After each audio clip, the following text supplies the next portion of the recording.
And we're hot. Hey, everybody. This is, I think, episode 4 of the Smashby podcast. Also up on YouTube. I think it's weird to call it a podcast when it's on YouTube. My guest today is my friend George, who we've met, I've met, sorry, in college.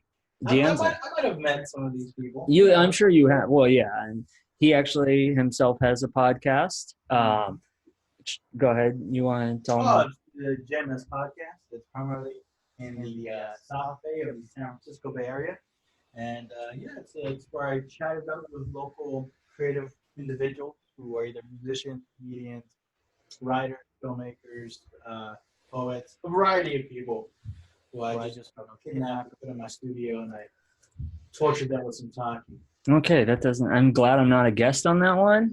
We're a Not little, yet. not yet. We're a little less tortury here.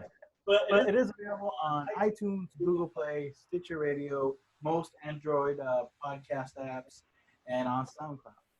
And you can follow on social media as well, on Facebook, Twitter, and Instagram. Is it too plugging my stuff? No, it's great. Like I was gonna say at the end of this, I would toss it to you to plug some stuff, but Right.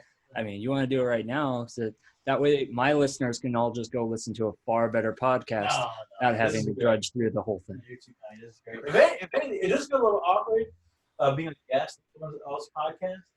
Like in some ways, it's refreshing for me. Because I don't have to worry about it. You just walked in the door like 2 minutes ago. Yeah. I'm so worried. So on the other guy, cool. Yeah, the podcast was initially going to be for tomorrow, and then I was just sitting here doing fuck all, and you messaged me on Facebook and said like, "What time am I supposed to come over?" Or like, "What time works for you?" And I was like, tomorrow, but I could make it work today. Let's do this." I'm so sorry, man. No. Dude, I really need an assistant. Like it's like got to a point where I'm so busy with a variety of projects that I just get them all like scrambled and just and then like last minute stuff pop up and I'm like, oh, and I got this and I got that to do. So I really thought it was today for some reason. So I hit you up. Well, see, But luckily you're flexible. I am appreciate flexible, that. yeah. But there are so many tools out there like Right. Siri and calendars and stuff. I don't trust Siri. You don't? Do you ever use your calendar? You have. I trust Alexa, but I don't trust Siri. Oh, okay. Well, okay. I'm just kidding. There's personal assistant, AI assistant, or something. I Yeah. heard the term being tossed around, even though it's not AI. It's just Right.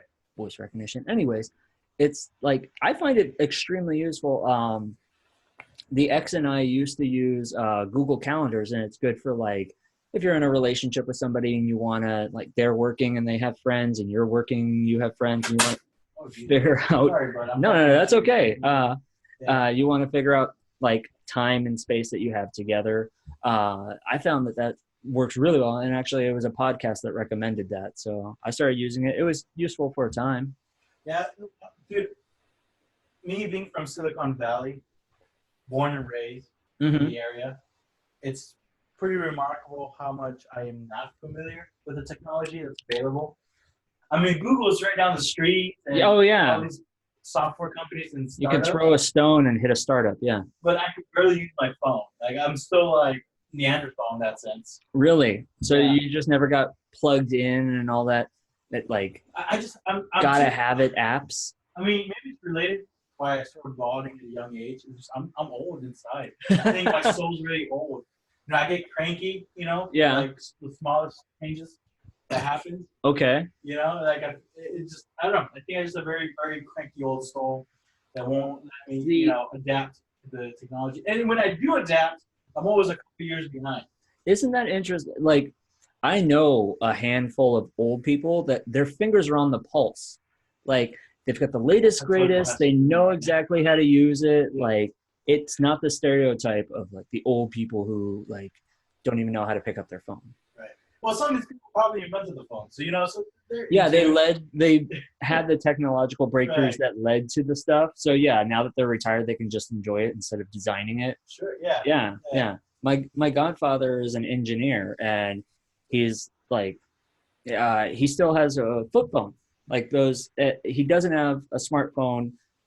I think mostly just not to have a smartphone, but it's those old flip phone dial-up, not dial-up, sorry, the Corky, not the Corky keyboard. What was the old like hit 5, 10 times in order to get an S and stuff like that? Oh yeah. Yeah. The keyboard. Yeah, the long hand one. Yeah. And he won't upgrade his cell phone until that one doesn't work. Yeah. So has he had it for like a decade almost? Oh, he's had it. I think he recently upgraded it because he got a newer car, and the newer cars connect to the Bluetooth, makes it a little safer when you get a phone call. You can take it and stuff like that. But yeah, it's that level of like. Well, like it goes back to like what you're gonna use it for. You know, some people just want phone calls and text. You know. Yeah. Some people really want the internet data and their app. So, like for me, I always get cheap smartphones.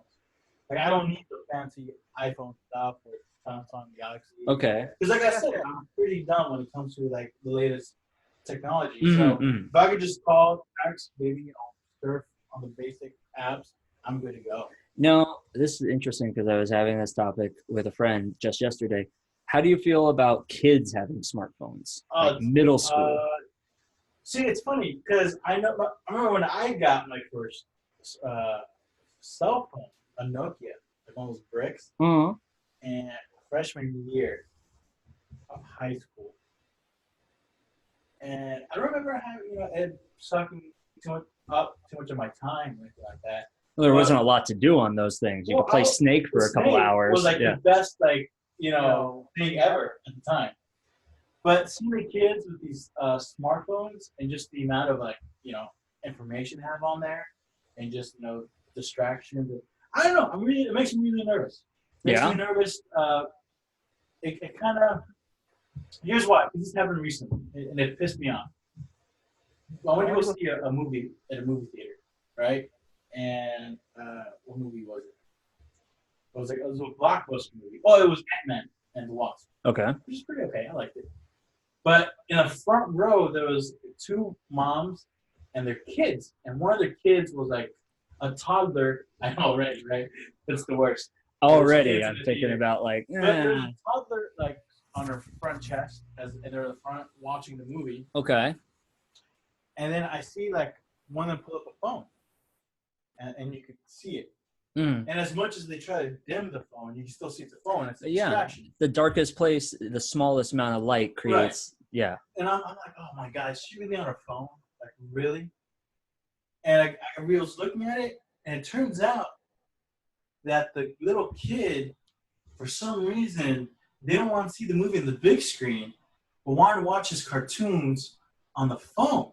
Okay. So she, as the movie's happening in front of everybody, she's holding up her cell phone to, I guess, to calm her kid down by showing him his cartoons on the phone. And that blew my mind. I'm like, can I cuss? I'm sorry. No, yeah, I already did. This so motherfucker doesn't give a shit for this big screen action that's happening, and he much rather, disturb everybody and well, I can understand. Self-gratify himself and his family. It's like that's like the worst. At that point, I don't know what's going to happen to the next generation, honestly.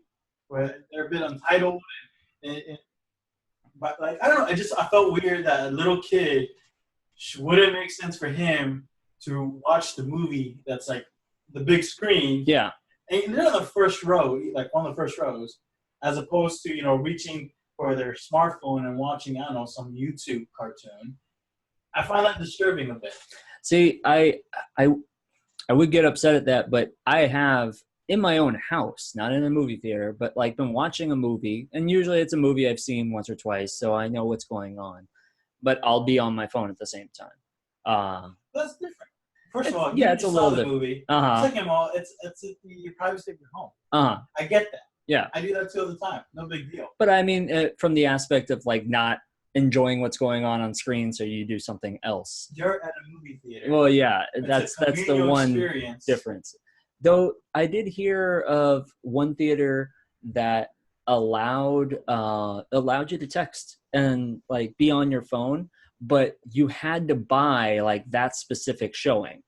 And it was like it was a smart idea because you're thinking like all these teenagers who would be on their phones during your movie are now shuttled into their own theater. You know, what's that? It's so random. I heard there's some games like if people hack in certain games, Okay. like Fortnite or whatever. Mm-mm. There's one game. I think there's Titan's Fallen. I don't know. Titanfall. Yeah, I've heard of it. If they catch people hacking that game, they would actually move them to a level hacked server. Yeah, and that server where all the players are hackers themselves. Yeah. And they can only fight each other. Mm-hmm.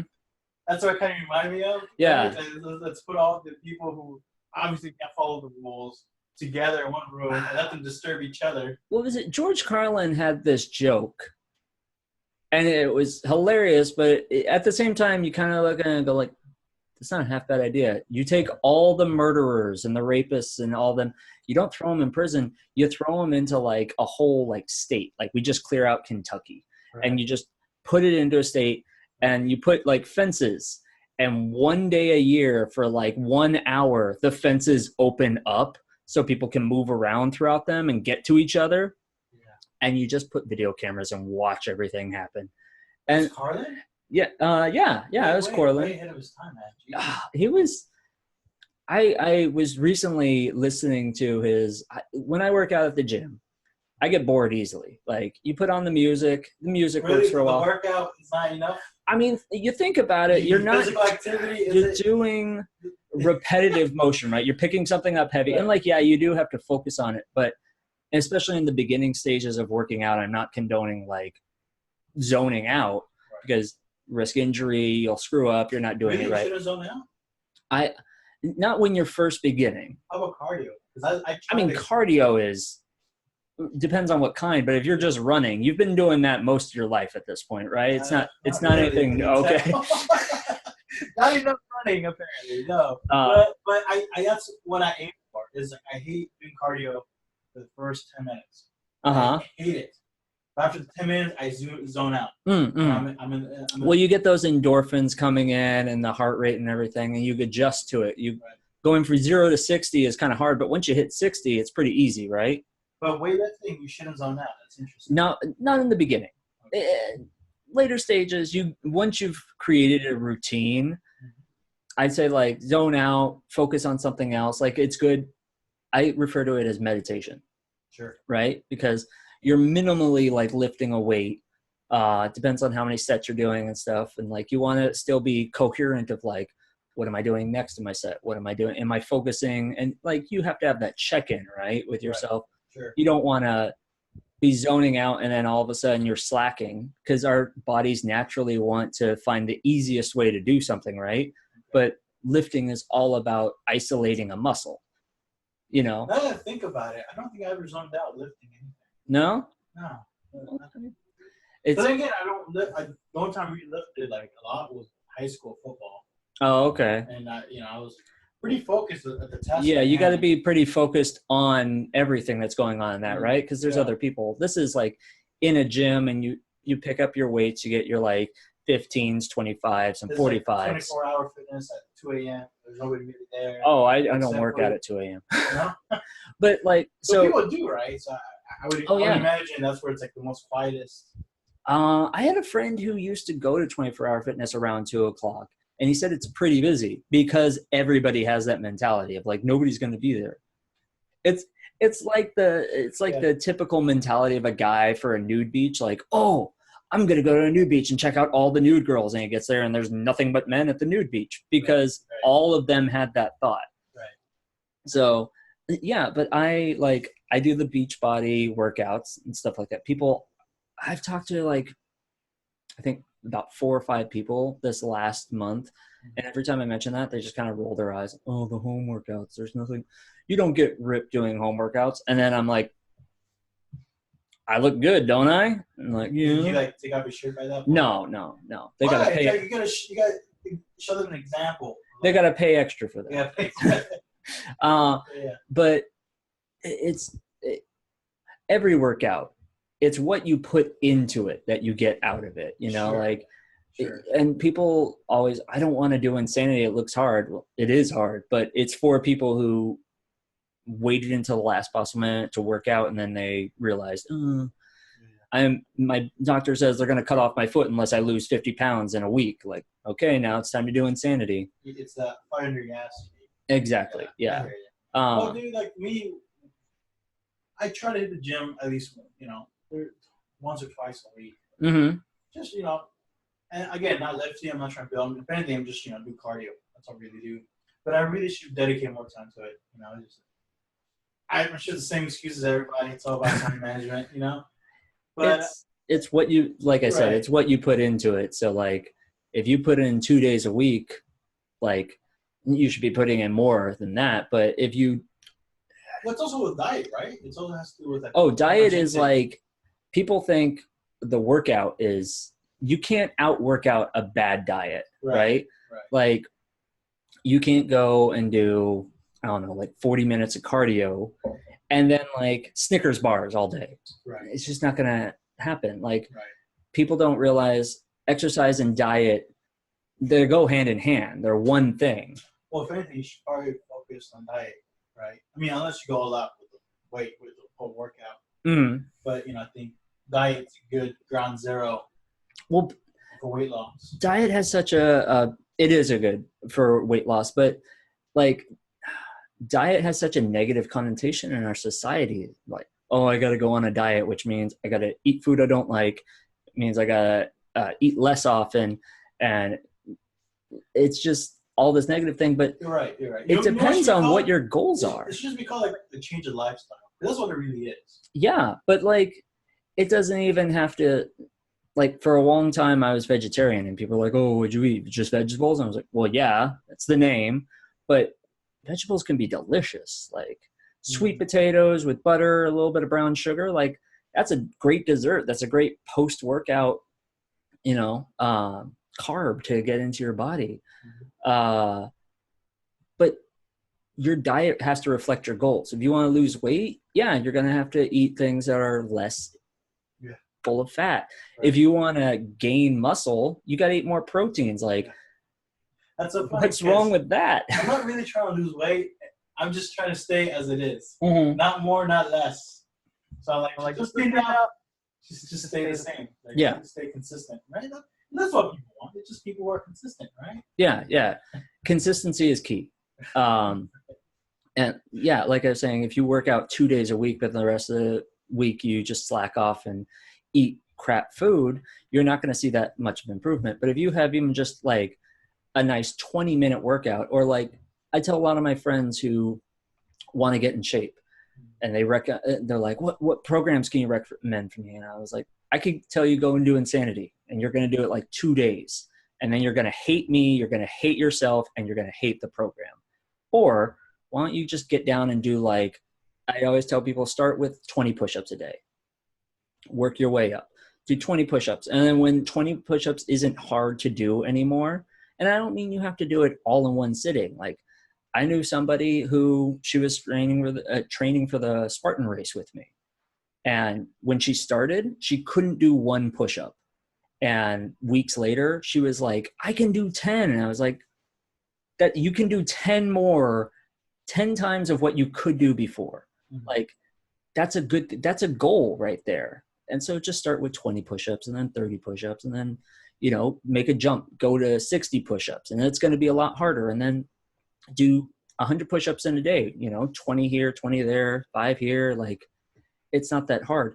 And then once your body kind of gets used to it and you've built up that strength and also the mental stamina of like, I can do something if I set my mind to it. I just have to set appropriate goals. Right.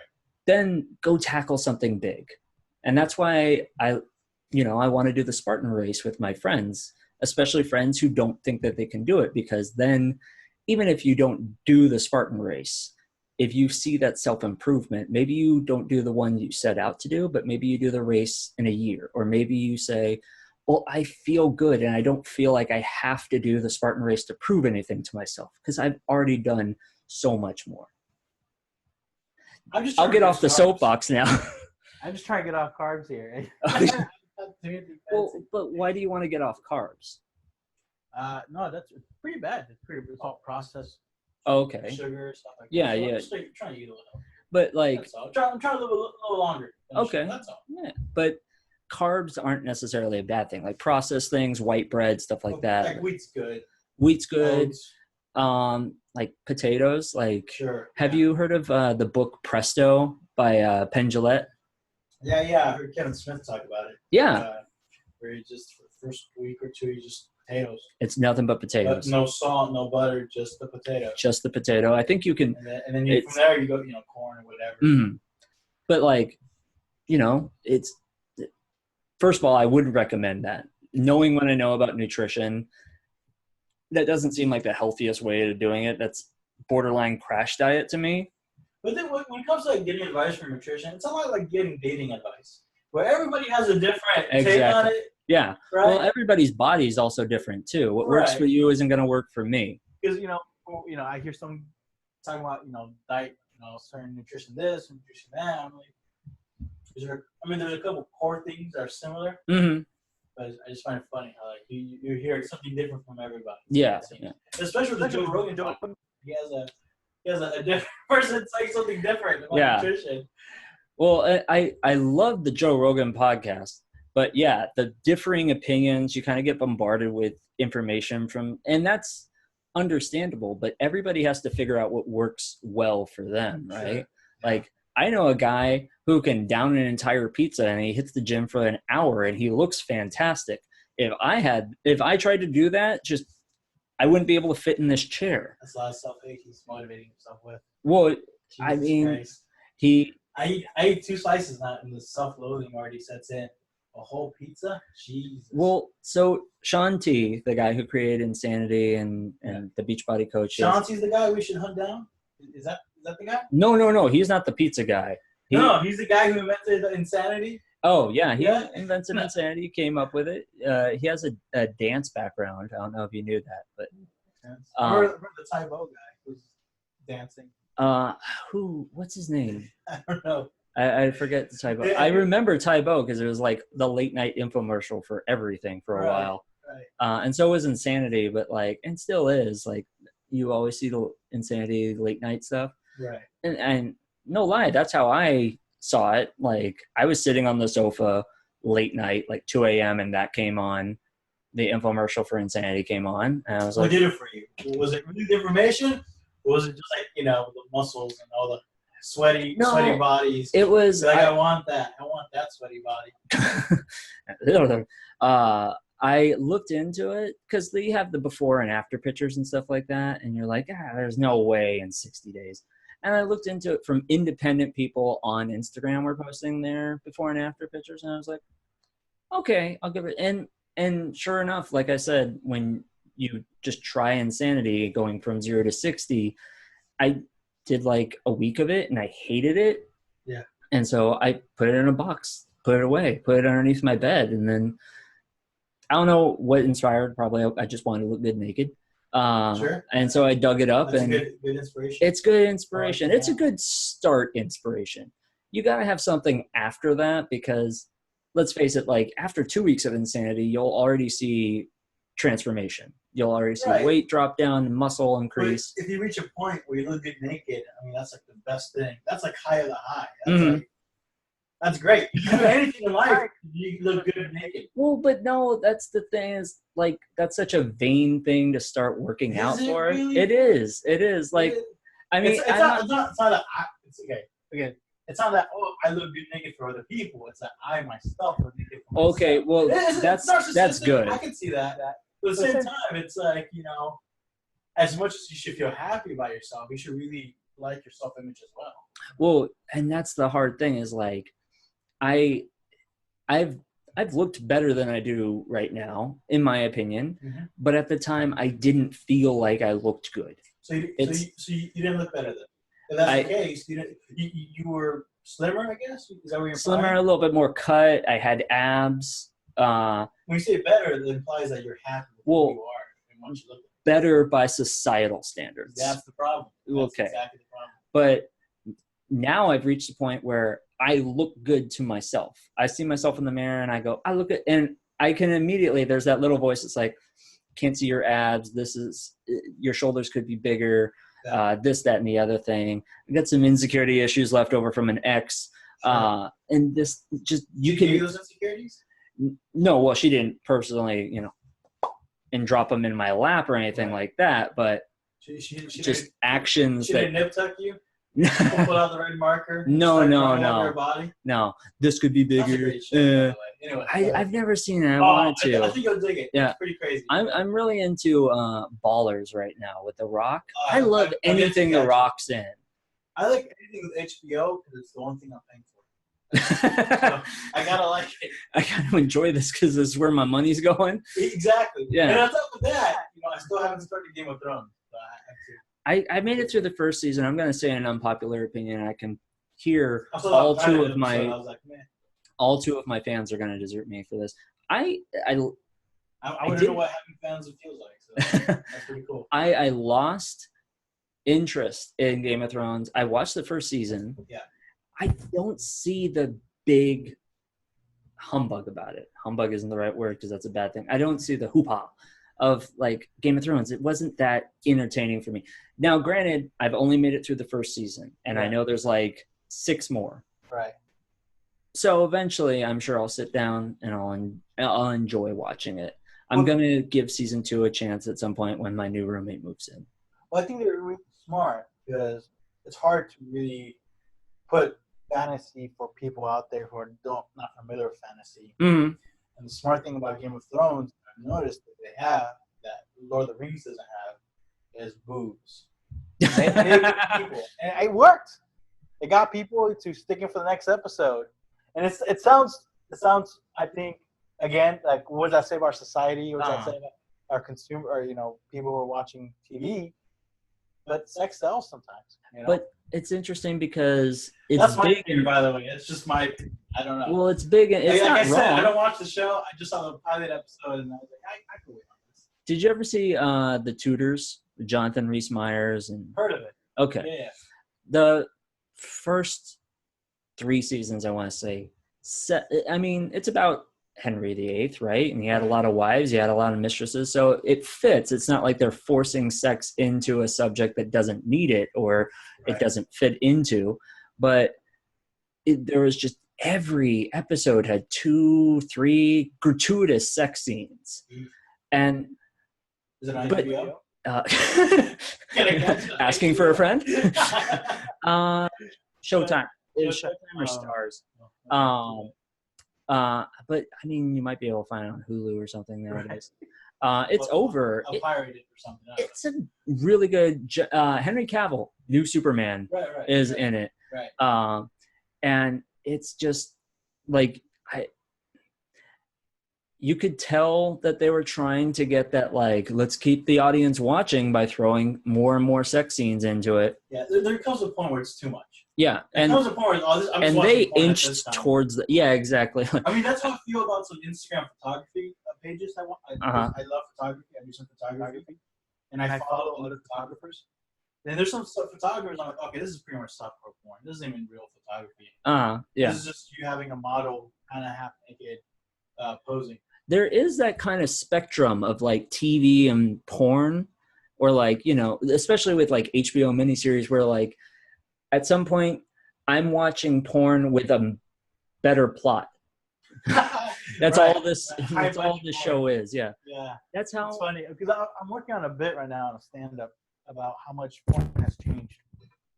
And one of the things that to be honest, I'm actually trying to reduce the amount of porn I watch. Mm-hmm. Because it got to a point like this is not healthy. Not to say that I was like a porn addict, but it's just like the stuff I was watching. It's like this is too much. This is like because if you look at porn in the 80s and the 60s, 70s, there was foreplay. There was actual kissing.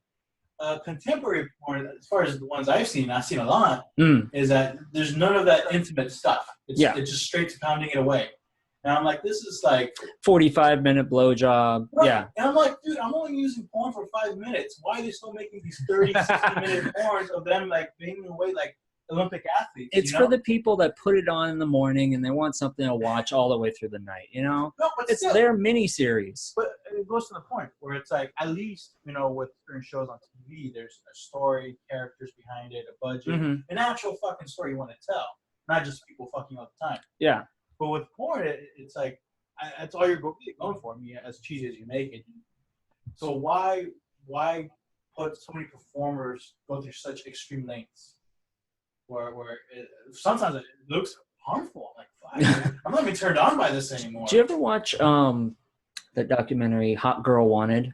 I'm afraid of the documentary. I'm staying away from it. Okay. I hear they're making the second one now. I've no idea what it's even about, but already, like, the little I heard, I'm like, okay, this is going to make me feel like shit. It follows, I think she made it, but Or Sheila Jones. I have a huge crush on her. Sheila Jones? Or Sheila Jones. But she didn't make it. I think she helped produce it. Okay. It's all about this girl, and like she's an amateur porn star, and she literally answered an ad on Craigslist that said "Hot Girl Wanted," and it's following them and their introduction into the porn industry, and they fly down to Miami because I guess that's the new porn hub instead of LA, because LA passed that ordinance where you had to wear condoms. Yeah.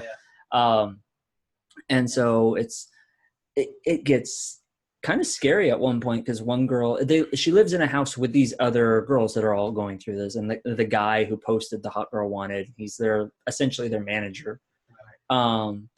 And this one girl sharing the story about she got a gig and she shows up and it's not a set, it's a guy in a hotel room, and he's going to pay her, and there's going to be some violent acts. And she said, I did it because I felt like if I said I wasn't, he was going to rape me. That's heartbreaking. And it was kind of like survivalist rape. Like I'm going along with this just so I can leave and get out of here in one piece. I just feel this awful feeling right now. Yeah. See, that kind of stuff is just awful. And like, I'm watching a porn video, so I'm like, nah, this is not good, and I have to stop. But I think, which is why, believe it or not, people shit on the Avalon. Is that what they call it? Avalon. The awards. You know how there's the Oscars? See, I'm detached from the porn industry. Really? It's actually really fascinating. Okay. The porn industry or the Avalon? No, both. Oh, okay. No, because I don't know what it's called. I forgot what it's called, but it's pretty much the porn industry's Oscars. Okay. Where it's an actual award show in Las Vegas of, best performance. And this is a yearly thing? Yes. Is it like...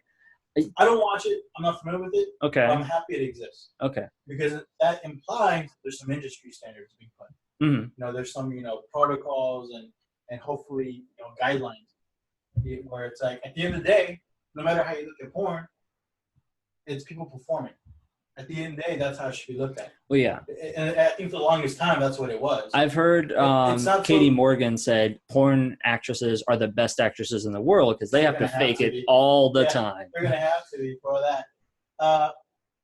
And I think I just go point to the point I'm trying to say is that it's no longer performances. It's either, just straight pounding away, no real intimacy to it.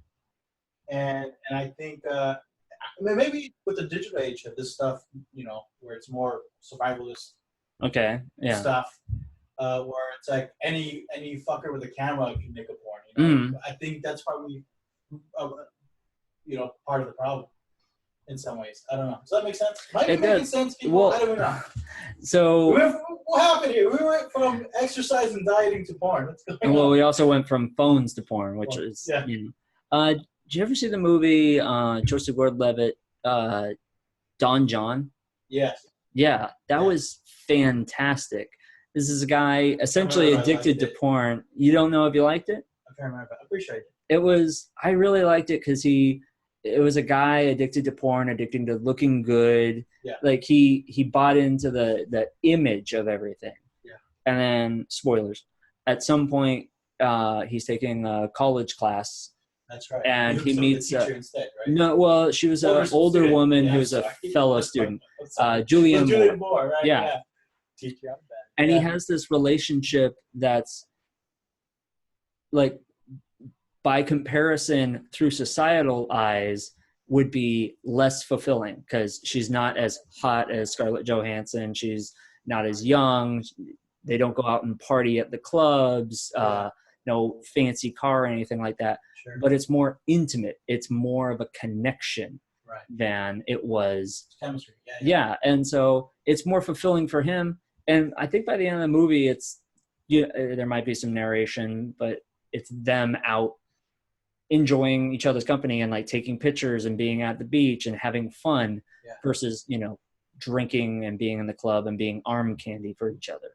Right. And it said, I don't know where this relationship is going. I'm just here to enjoy my life. Well, that's the point. Is I feel most relationships, you just get to enjoy of the moment right now, and I just plan things out. Like, I mean, of course, basic stuff, but I think that's a really, really good subject to tackle. I think, especially since again, kids with smartphones now have easier access to porn. Yeah. And there's this expectation of that's what's you have to do. That's the kind of partner you should look for, which pushes pressure on boys and girls, I suppose. And I think it's vital for a person's first couple relationships, to be based more on connection and intimacy. We good? Yeah. I'm just making sure that everything's still on track. Because I got very lucky that my first long-term relationship was somebody like that, where it was somebody, you weren't perfect, you really enjoyed each other's company. Yeah. And so that really mattered to us. It didn't work out, of course, but that's life. So now that as an older person looking for somebody, that does make me pickier, where I shouldn't be picky considering how I look. but it helps me really, pick partners I feel is not just better for me, but better overall. Well, because I got friends who just go after one bad relationship to another. Yeah. And it's like, well, it comes to a point that you're just going for eye candy, or you're just going for what you think you should go for, as opposed to actually people you like to be with. That's the point I was trying to get across. Yeah. I've always maintained the best relationships come from a friendship. And I don't mean you have to be friends first, but you should enjoy the person's company on a friend level. Yeah. It's funny because, it's pretty bad. Yeah, because one time someone tried to friend zone me, and I was like, no, I don't have enough friends. I'm good. I felt bad. We got, it was whatever. But, I think it's pretty important to also establish, first off, what kind of a relationship you're looking for. If it's somebody you really want to be friends with, you be friends. But if it's somebody, because that's also feel bad when people, guys especially, and girls too, where they be friends with somebody hoping, to win them over eventually. It's like, don't put yourself through that torture. Come on. Yeah. I can usually tell when I meet somebody within, 5-10 minutes if I'm romantically interested in them versus like just friends. If I feel like it's friends, but it could turn into something. Yeah. But also you have to, like, the battle of heart and mind. Like, I feel something for this person, but mindfully, maybe I need to keep my distance, or maybe I need to have that mental break and put it in a box. And see, that's an interesting notion. It just sounds too much work. Should it be that complicated? Should love be that complicated, do you think? Should relationships really be that complicated? I think it should. We lived in this planet for hundreds and thousands of years. Should this really be complicated to us now? Yeah. But we are the most advanced ever. And just an interesting, I guess, philosophical notion that you're putting out there. And now that I think of it, a lot of relationships that kind of worked for me, we didn't start off like, friends even. We started off not liking each other. But just over time, I guess, getting to know each other, somehow it happens. So I think that's the biggest turnaround. That's not even friend zone. Like, if you go from I can't stand this person to I want to make out with this person's face. Yeah. That's two ends of the spectrum, and for you to walk across the entire thing, right? It's quite a character, I suppose. But I think sometimes you don't see it coming. Sometimes you're friends with somebody, you don't realize it's like a year in. Unknowingly until then, or sometimes off the bat, you just get the chemistry. Well, what I'm thinking more of when I talk about the mental block is like inappropriate relationships. Like if it's your boss or it's somebody you work with that's going to create like don't come where you eat kind of stuff. Yeah, sure. That's graphic, but sure. Oh, I'm sorry. No, I think that's very true. Because keep in mind, statistically, a lot of people find their significant others in the workplace. Which kind of makes place, because that's where you meet others. And that's where you spend time. a lot of your time. Right. Yeah. But yeah, you kind of careful when power dynamics are happening. Yeah. You know, and I think that's, you know, with the Me Too movement, I think that's a great, you know, focus on that perspective in the workplace. Yeah. It's you know, you should really, especially if you're a person of influence or a person of leadership, you should really be more cautionary when trying to build at least a genuine relationship with someone. Well, yeah. And especially if it's in the rules of your employment. A lot of places nowadays, if you take a management role, they say like absolutely no fraternization with your underlings outside of the office. That's interesting. Just because they're, you know, they're aware of favoritism, and they don't mean fraternization as, you know, hooking up with or sleeping with that person. They just mean it also in the friendship capacity. Really? Like, yeah. Man, I should try to be management. Well, no. They're saying you shouldn't fraternize with the person. That's what I'm saying. Sometimes people just annoy me. Okay. People, so you're using it as an cranky. excuse of like, I'm sorry, I can't hang out Exactly. with you. The perfect excuse is someone's like, hey, Jorge, do some drinks after work. I'm like, I might have to fire you someday. Jesus, I wish I knew this. You know. Yeah, there is like bigger companies and stuff like that, but again, it works for me. Who's like, you know, but then old there's school cranky, I guess. But you know, a lot of times you get into that position of leadership or management. Usually, you know, type A people. We're like, hey, you know, let's do this. Yeah. Teamwork is a dreamwork. Yeah. And I guess, you know, it might be hard for them to adjust, right? Because sometimes some people are socially dependent on others to feel good. I don't know. Well, yeah, there's again, and that's kind of another place where that mental barrier comes in. You can be friends with your underlings. You can be nice and cordial to them, but especially if your work says no hanging out outside of work, it doesn't mean they approach you after work and you have to shun them away. You can just say, I'm sorry, I gotta go do something else. Or like, oh, I'm sorry, you know, rules. Right. But thanks, have a good one. You know, stuff like that. You can be civil, but like in the same way that I was talking about having that mental block against, okay, I can't establish feelings for this person because ethically it's not right. Romantic feelings. Romantic feelings. Yeah. Dude, I think you should, but it depends. Mm-hmm. If you're feeling romantic, if you fall in love, it's one of the best feelings in the world. Your actions is what really matters.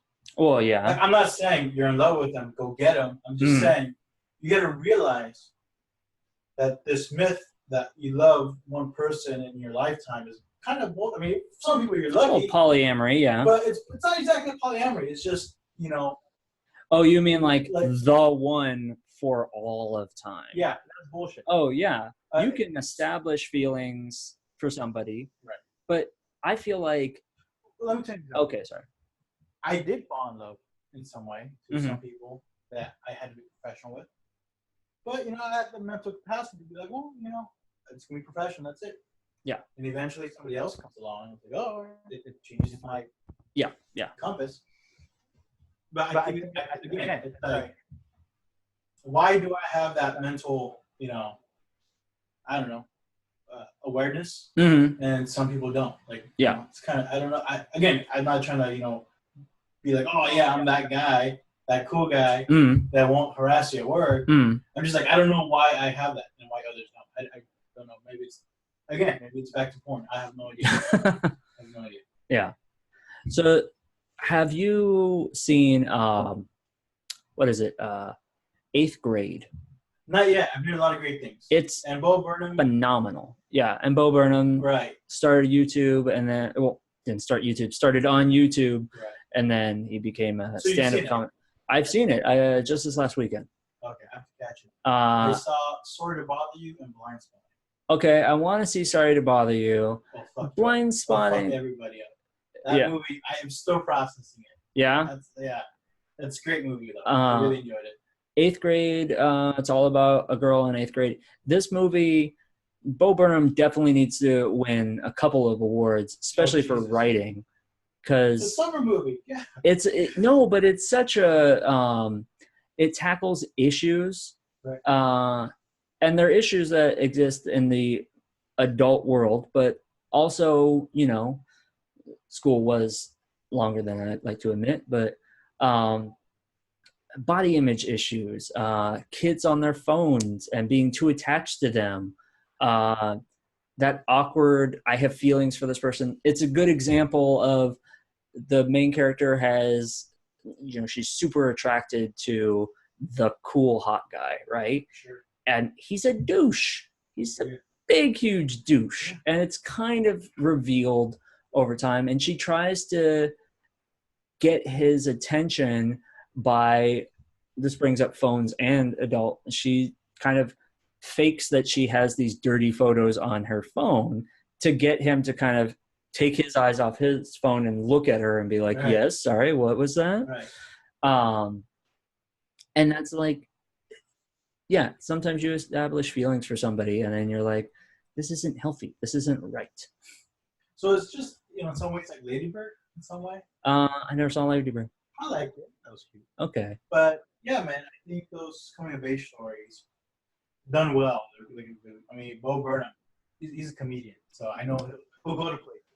Well, yeah, but his last stand-up had that hint of depression in it, and I'm sure most of us do. Well, yeah. It's funny I said us, like I know him. Well, a lot of comedians. Oh, yeah. Well, there comes a point, even locally in comedy, where you kind of do.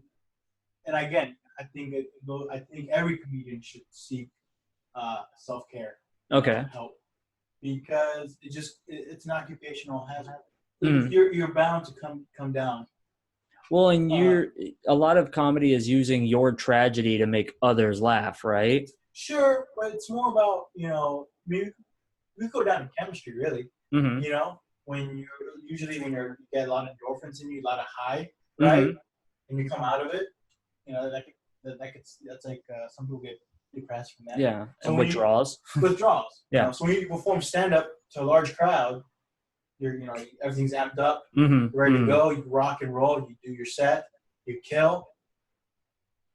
Best night of your life. You get that adrenaline high, right? Yeah. The next day, you're like, oh man, like you used up all your good feeling chemistry, mm-hmm. and it takes a while for your body, I guess, to readjust. But we don't see it that way. We're just like, oh man, I got to do something else. Mm-hmm. So you hit up the next mic and you just bomb. Like, man, I just went from like the highest performance ever to just like the lowest performance at a bar where half the people are drunk and it's probably just two people. See, it's so interesting, that phrase, getting bit by the bug. Yeah. When I was in high school, we had a radio program, and it was a low power station. Though we did have listeners, so we would find out the best way to figure out if you have listeners on the radio is to mess up, because then you hear about it. They call it to complain. Yeah, call to complain, or they like send you a message, an email. Somehow they're like, "Oh, I heard this thing. Somebody dropped an F-bomb." Oh, good. We wanted to see who was listening, so we've got 5 of those. So we know we have at least 5 listeners before we offended everybody. Right. And talk about like your oversaturation with porn and movies, and nowadays, I could not get off the microphone in high school. I was beating down the teacher's door. I want to do this show. I want to do that show. I want to talk about this. I'm surprised you haven't podcasted earlier. Jesus. Well, that's what I was getting at. Is podcasting, for one, it's not live, and for two, everybody has a podcast nowadays, Sure. right? And so you're a small fish in a very big pond full of all the other small fish. Yeah. So there's less of that bug, but it's still there, that drive to like get out.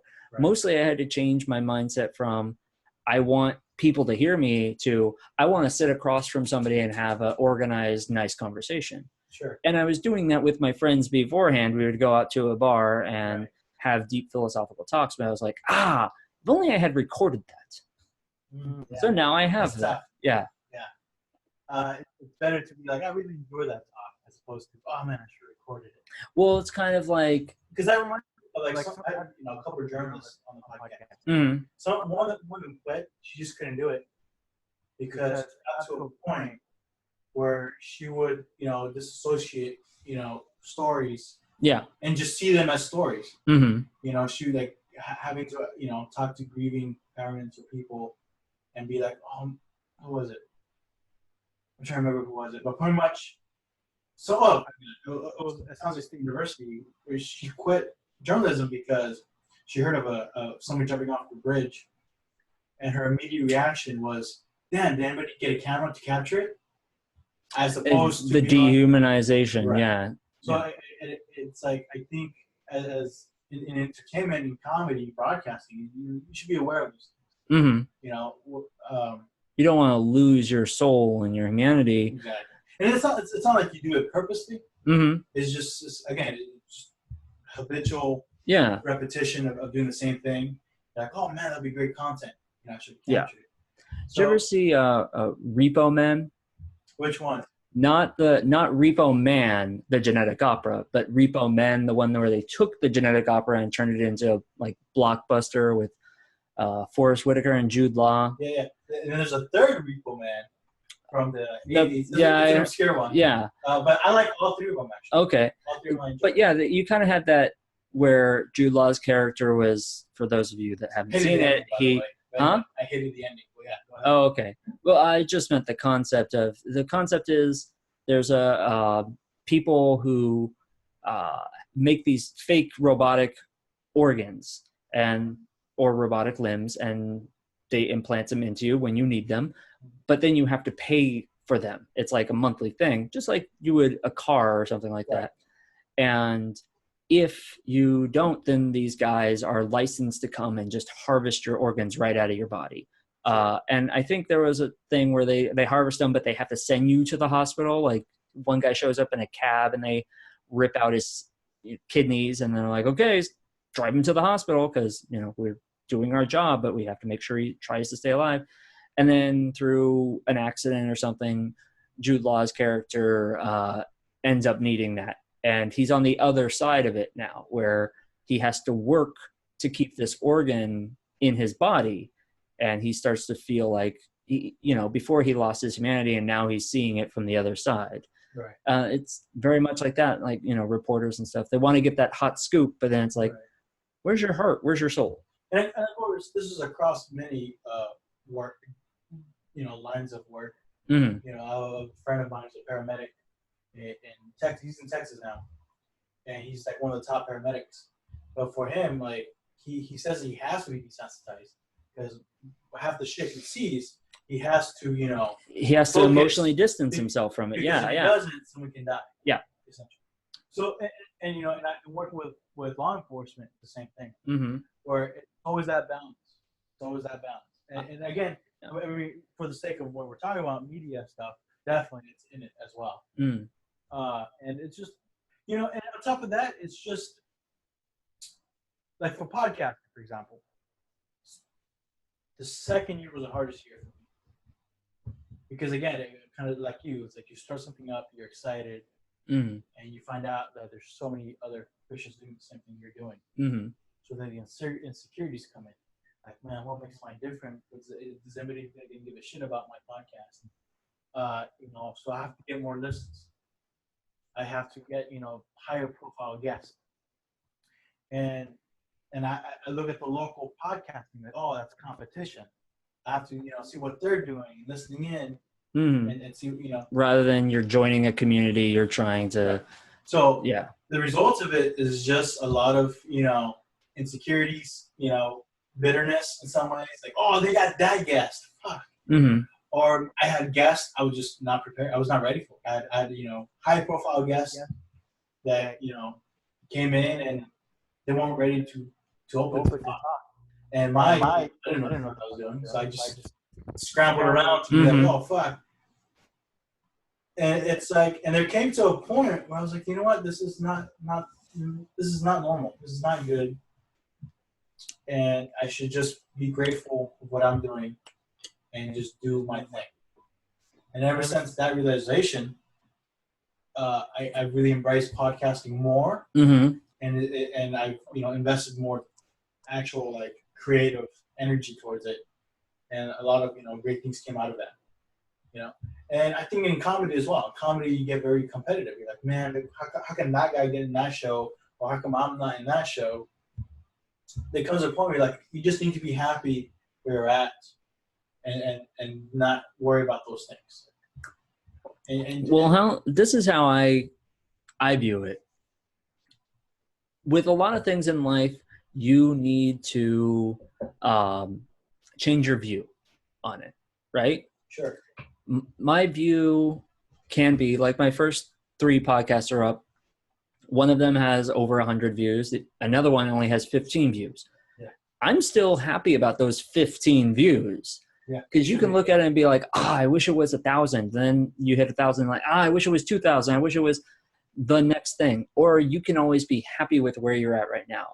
I just started doing podcasts and 15 people viewed one of my videos, which is 15 more views than I had before I made it. So it's kind of like Shanti talks about in working out, and like my mindset is, you can set these unrealistic expectations. I could want to look good and have abs and stuff like that. I'm always going to be chasing some next thing. Right. Or I can be happy where I'm at now, but still want to improve. Right. And his big thing, I heard it kind of blew my mind. It was, I'm more interested in the person who's before the before picture, because that person was sitting on the sofa and decided, I don't want to be here anymore. And that took a lot of courage to change, because change is always hard, right? Sure. Yeah. It could be worth it, but it's hard. And the person who's after the after, because you take that picture and then what? You're going to go and celebrate and eat like a pound of ice cream? Because that's what I did when, Guilty. that's what I did when I finished Insanity. Literally the day of, I went out to Cream in San Jose. Oh, dude. You get the ice cream and you eat everything you've been denying. Ice cream. Yeah. And I just in hindsight, I was, rewarding myself, but the next day wasn't, okay, what program do I start? It was like another month or two before I was like, you know what, I should actually go back to working out. And it was so much harder then. So being happy with where you're at is critical in life, because if you're always chasing something, you're going to get to the end of your life and be like, I didn't appreciate the last, hopefully, 100 years of my life because I was so busy chasing this next thing. Right.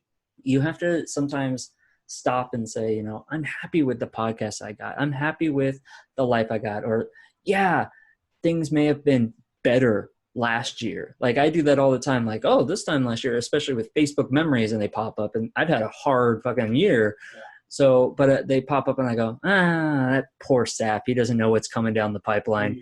Yeah. But then you kind of go, well, I'm happy with who I am. I love the person that I am. And I wouldn't be that person unless all this shit happened. Well, on top of that, you should, be like, yeah, those were good times. And I'm happy I had those good times. You got to appreciate those moments too. Mm-hmm. And again, going back to how when I look for partners, having that expectation of looking for somebody I want to be happy with, I went through so much heartbreak. Yeah. And it came to a point where I'm like, what am I doing wrong necessarily? It's like nothing. It's just you take all the stuff and not concentrate on just the heartbreak, but concentrate on the good stuff that you learn from that relationship and stuff like that. And that's pretty much how I look at it. Podcasting as well. It's like good moments, bad moments. Learn from it. There's some interviews I can't go back and listen to it because I'm like, I'm god awful. But I'm happy it happened. I'm happy I went to that shitty interview. Yeah. With somebody who most likely hated my guts, even hated being there. But it taught me a lesson to be aware of that. Mm. You know what I'm saying? Yeah. And I think especially since you start your podcasting journey, dude, again, just enjoy it, have fun. Like, trust me. In comedy, that's what I tell people. When they first year of comedy, 2 years of comedy, don't even give a shit about, fans. Or don't even give a shit about, building, I don't know, content or that's 1 hour special. Because when that stuff starts happening, that's when the real pressure comes in. It's just enjoy what you're doing, practice your craft. And I was having a conversation today with a friend, earlier today, about it, where, like, it's harder for me now than ever to make a film, because I have a film background. Yeah. It's harder, more than ever for me now to write new jokes. And it's harder for me more than ever to really advance my podcast. Why? because I can no longer feel like, oh, I need to make another podcast or I need to make another film.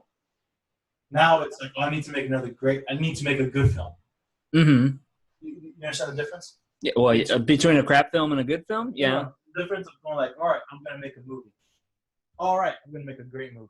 Mm-hmm. That small difference fucks their head so much because it could be creatively paralyzed. But you have this expectation. It's something I just talked with a group of friends about on Friday. Was we're just talking with people all over the place. Oh yeah, well, that's see. I'll tell the story about my friends in a second, but I don't care what I do. I don't care if it's coffee or drinking or going camping or something, as long as it's people focused. That is my bread and butter. You know, some people they love, and I love martial arts and stuff like that, but martial arts or hiking and being by themselves, and I do enjoy my alone time occasionally, or going to the movies. Going to the movies with people is hard for me because you're not spending like I've always said the movies is a horrible first date because you're not spending any time with that person. You know, 3 or 4 dates down the line, you want to go see a movie, then you talk about the movie, yeah. But my bread and butter in life is people. Spending time with people, talking, getting different views and ideas and jokes and just being around people. And I'm not that super extroverted. I can be. I can put on my extrovert hat, but it's the one-on-one conversations with people or even like small groups. When it gets into like a group of like 5 or more, that gets a little too hard. And then you separate into small groups within that group. Yeah. But that's my bread and butter is to spend time talking to people. And so I'll do that any day of the week. Though a few weeks ago, I did have to say, you know, I need to take a step back. I've been hanging out with people every day for the past like month. Yeah. I need to be by myself for like a week. And that's pretty cool that you're aware of that. That's important. That's super important. Yeah. I do. It's funny because I really feel I have some of the best friends in the world. And I don't really deserve them because we're kind of the opposite. Where I'm very much an introvert. Mm-hmm. And a lot of people, you know, they think because I'm so busy creatively, I'm out there.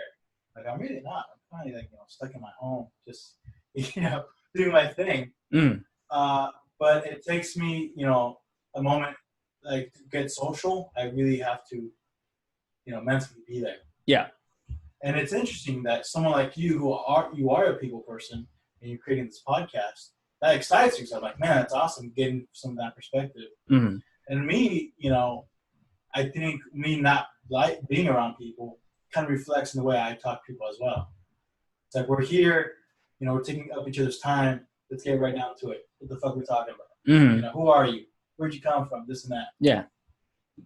And I think it's a part of the theme I'm trying to explain here, where it's like you need to be comfortable with yourself, and your personality should reflect on the work you do. Mm. Whether it's podcasting, whether it's filmmaking, whether it's comedy, and anything you do, it should reflect who honestly personality you are. And that was the biggest lesson I learned from my favorite podcast, which was Double Toasted. It's a podcast from Austin. It's about these film critics. And I like them because they're so different from the other movie reviewing stuff. Mm. And I was listening into, you know, one of the conversations of like any tips they have for podcasters. And they said one that really I grabbed towards was like, your podcast should reflect who your personality is. So like, and that really was like aha moment for me. And once you're like, all right, this is who I am. How can I reflect my personality on this? It's a much more enriching experience to do your work. Yeah. Does that make sense? Yeah. Because again, the second year was the worst year of podcasting in my life. Mm-hmm. After that, the third year was like, all right, I'm happy with who I am. Even if I only have 5 listeners, I'm happy with that. I should put more focus on myself and the podcast. Mm. And from there, I'm like, well, what do I like? I like science. I like movies. I like, you know, art. I like a whole bunch of these. So then I created these segments, you know, which, you know, are like, you know, little segments I conduct with my friends as a precursor to the actual conversation. Mm. Why? because that kind of reflects kind of the stuff I like to talk about. At the same time, it kind of reflects what I like about a podcast, where it's like you get to, not just hear someone's life story, but maybe hear something interesting before it. Nothing too long, of course. But again, it's not for everybody. You shouldn't be like, oh, that's the golden standard of podcasting. That's what I'm going to do. It should be like, oh, man, it's pretty cool. He has that. That's awesome. I want to do podcasting, but it's with me, my personality. Well, there's a lot of people that they do podcasts, and that's the oversaturation is where they hear a really good podcast, Kevin Smith or Joe Rogan podcast or The Nerdist, and I can do that because I'm interested in the things that they're talking about. And they forget to say, am I interesting enough that people will want to, am I saying something about a subject that people will want to hear about, right? Right. So it's getting on, and there's a lot of, like, one podcast I was listening to was literally, I could tell what podcast they had listened to that week because all the subject matter was the same, right? And I'm like, you're Carlos Menciaing it. You're just taking something else that somebody else said, and now you're tweaking a few words. Or regurgitating it. Yeah. Have you heard about the Carlos Mencia thing? Of course. I just found it. Like, Found out? I literally last night as I was going to bed, I was watching a few Joe Rogan clips on YouTube, and I saw him talk about confronting him, and then the actual incident where they're on stage, almost getting into a fist fight about it. Yeah. And I was like, it's sad because, like, I liked Carlos Mencia, and I started to wonder, like, whatever happened to that guy? Yeah. And then to hear this, I was like, oh, it's just, and like, he got away with it. It's so interesting that, like, nowadays people don't realize that everybody's got a phone and the internet, and they can, like, be in contact. Like, back in the day, yeah, he could get away. And was it Bill Hicks and Dennis Leary had that thing where one of them stole the other person's jokes, and Louis C.K. Yeah. And, like, back before the internet, and even in politics, people don't realize, like, if you say something, anything, someone's going to record it, and it's going to get back to you. So you better have an original fucking thought or be honest with what you're saying. Right. Yeah. Yeah, that's a very good point, man. And I think what makes different now than before was the gatekeepers don't have that power anymore. Okay. Because why Mencia could get away with it? Because there's certain people of power that he had connections with. Oh yeah, he was making people money. He was making his agency money. So if someone's like, "Oh, he's stealing my jokes," like, well, if you out him, I'm not gonna give you work. Mm-hmm. Stuff like that. Like, for example, Joe Rogan, when he outed Mencia, they banned him from that club. They banned him from the club that he started from, really. Mm-hmm. And that's heartbreaking to me. That's like me getting banned from Frascati for the sake of me trying to protect the other comedians from another comic that happens to be popular. Yeah, yeah. And it's like, again, the gatekeepers were like, "Oh, you're messing with our prized, person. We're gonna, push you out." Now in the digital age, you can, I think, not worry about that as much. Yeah. You create your own podcast, which Joe Rogan did, and still be successful. Mm-hmm. Or go to other networks, or build your own network. Now, granted, Joe Rogan was kind of a big name, at least in his circle, when he started his podcast, so it was able to get out a lot faster, right? Right. Yeah. Right. And he had the Fear Factor thing, and the MMA stuff, yeah. Sure. And I was just on Friday talking to that group about Joe Rogan. I mentioned something about it. Some people stopped listening to him because they didn't agree with his opinions, which he has some opinions that I don't agree with. As a whole, I don't blindly follow whatever he says. Again, with the nutrition stuff, sometimes he has people on with differing opinions. Yeah. But I do. The thing I really admire about Joe Rogan that I want to incorporate in my podcast is having people on with differing opinions. Yeah. I like being challenged, or I like when somebody can say, well, I understand what you're saying, but let's come at it from this angle. Right. No, there are some things that don't change on that. Like my gun control views. I'm not going to suddenly, but then again, I'm not also trying to change somebody else's views. Well, I think it just comes down to trying to understand where they're coming from. Yeah. You know, again, I think there's a great thing about Joe Rogan. In some ways, Mark Maron too, where when they have somebody, you know, with opposing opinions, views, it's like, or why do you feel that way? What's going on? And I think that's much more powerful than just like, oh, I'm not going to talk to him. I refuse to have a conversation with that person. You know, and I can tell you firsthand why. You know, I had experience at De Anza. This is like way before podcast. This is before anything. I was killing time between classes, and I was sitting at a table reading a book, and this young Asian guy, I don't know why I said Asian, he could just been a guy. Okay. But, you know, I'm going to say Asian because it's particularly what he told me. Because he comes in a little timid, but he approaches me. He goes, hey, man, can I talk to you? I'm like, sure, what's up? He's like, I just feel like I need to talk to somebody. You know, it's the stuff. I don't know. Some people don't want to talk what I want to talk. I'm like, oh man, it's gonna be an interesting story.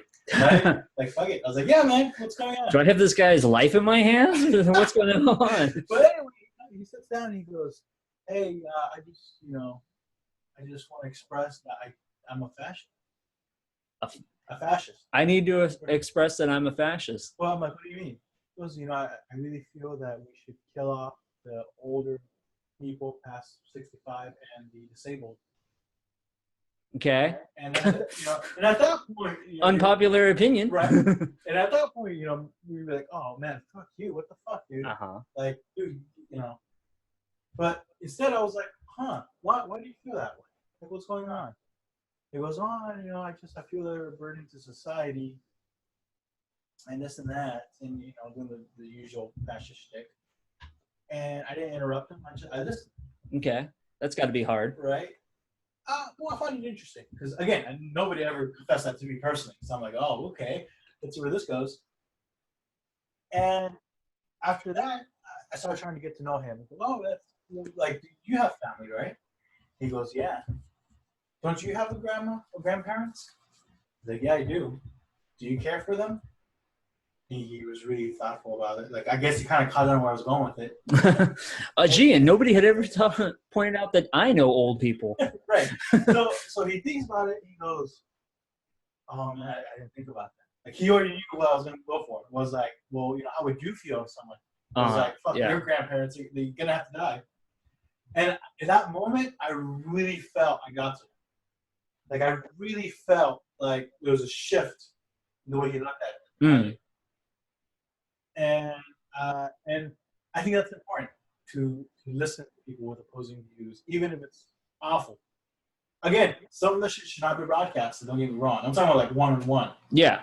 Like, yeah. I don't think everybody should, you know, have a platform necessarily to spew hatred or anything like that. But if it's a one-on-one conversation where you really got to figure out why do they feel that way, where's it coming from, and what are some things that they haven't thought about that might change their opinion. Yeah. And that's one of my proudest moments, honestly, like for myself, because I really felt I got to him somehow. And who knows how much he bottled these feelings up, and who knows how he could have, you know, if I was just another finger on his face going like, no, you're wrong for thinking that way, and not hearing him out. Well, see, and that's that's my thing with a lot of issues in our country and our world nowadays, is that there should be more debate. And people view a debate as an argument where you have one side screaming and drudging up the worst possible things they could say about somebody, factual or not. But that's not a debate. Like, my big thing is this country needs a gun control debate. And I'm not saying for or against. I'm saying we need legitimate, sit down, good ideas from both parties. Because how it is right now isn't working, with one side pissed when there's a shooting and the other side gets pissed because that means that one side's going to take away the guns, or the government's going to take away. Government can't build a fucking website for healthcare. They're not going to come and steal your guns. Right, good point. But I don't know if the debate's gonna help that much. I think the news media kind of fucked that up. There's debates happening right now on CNN or whatever.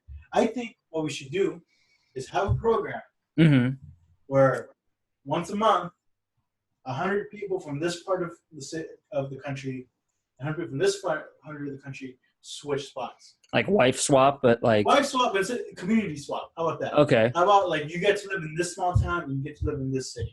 Well, that's why I'm so encouraging of people traveling. Perfect. That's what I was going for. Yeah. Because I think that's the biggest problem in this country is that we are relying our perception of where people live and communities are about what we see in the media. Whether it's a negative or positive thing even. So I feel if more people are encouraged to travel, meet other people, understand how they're living, I think there's a better understanding and opportunity for honest dialogue of like, oh, I get why you want your guns now. I get that you kind of, it's part of hunting or part of, protecting your ranch, whatever. Yeah. Oh, I get why, you're not for guns. In your community, living there for a week, I get, there's a shooting every fucking, day of the week. Yeah. So I think instead of, debate. Have you ever been to your a child's funeral that was shot at school? Like, that's going to probably change your view on should kids have easy access to a gun? I'm saying right now, if everybody's listening in, let's make this program. Again, I don't know what you call it, whatever. All I'm saying is maybe we just swap communities, essentially. A month, just spend community there, swap, sure. And then we'll bring you back, and then we'll have another pile of people.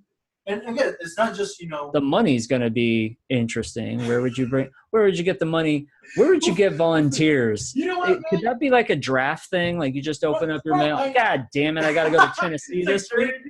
Yeah. You're going to end up in Maine. But again, maybe that's the consequence for not getting picked for jury duty. Right.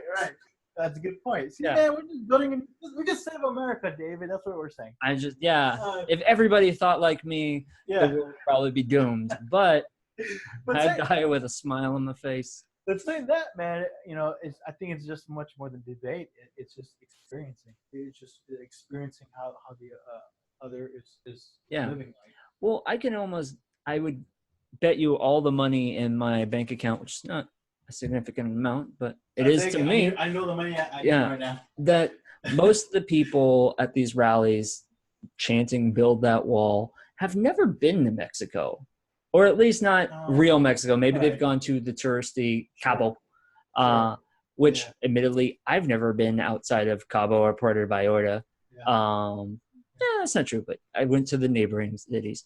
But the more you travel, the more you realize people are people. They're not evil. They're just trying to make it to the next day. They're trying to feed their family. Like the American dream is the human dream of, I want to provide for me and mine, and I want my community to be happy. Right. And I want to be in a safe space. Right.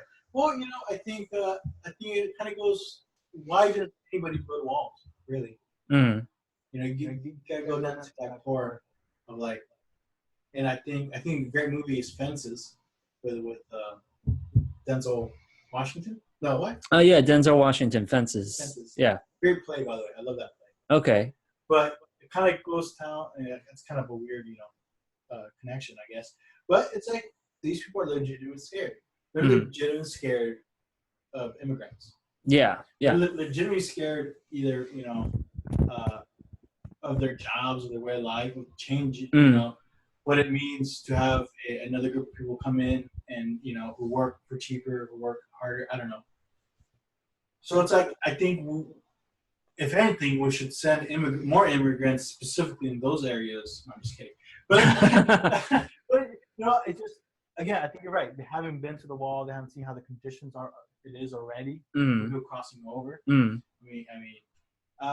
But yeah, you're absolutely right. It's just, and I hate to use the word ignorance in this context because I'm not trying to be a pejorative, take on them. Yeah. But sometimes that's what it is on both sides. I think there's some people on the left who are ignorant in the way they approach, people who are. There's ignorant people on both sides. There's ignorant people on both sides. Okay. There's good people on both sides too. So here, to bring it back to the gun control, like my ex-brother-in-law. I call him my outlaw brother now because he's no longer my in-law. He's anti-gun control. He likes having guns. He has a few guns with him. He lives in a city statistically high gun violence, which I find interesting. We don't agree on that. Is that local or is that Oakland? No, it's just not local. It's not on this side of the country. Chicago? Yeah. I wasn't going to name it, but yeah, if you could guess it. But we don't argue. We don't fight about gun control. He understands my views are I don't like guns. I understand that he enjoys his guns. He enjoys the right to have guns, and I wouldn't want to take that away from him. Right. He comes up with good points when we discuss it. Facebook is rife for people discussing gun control, especially whenever there's a school shooting, because everybody turns into an expert, right? No. The Facebook turns into, for like 12 days, everybody wants to debate about gun control, and Trump says something stupid, or this happens over here, like something shiny happens, and look at this dress, which color is it?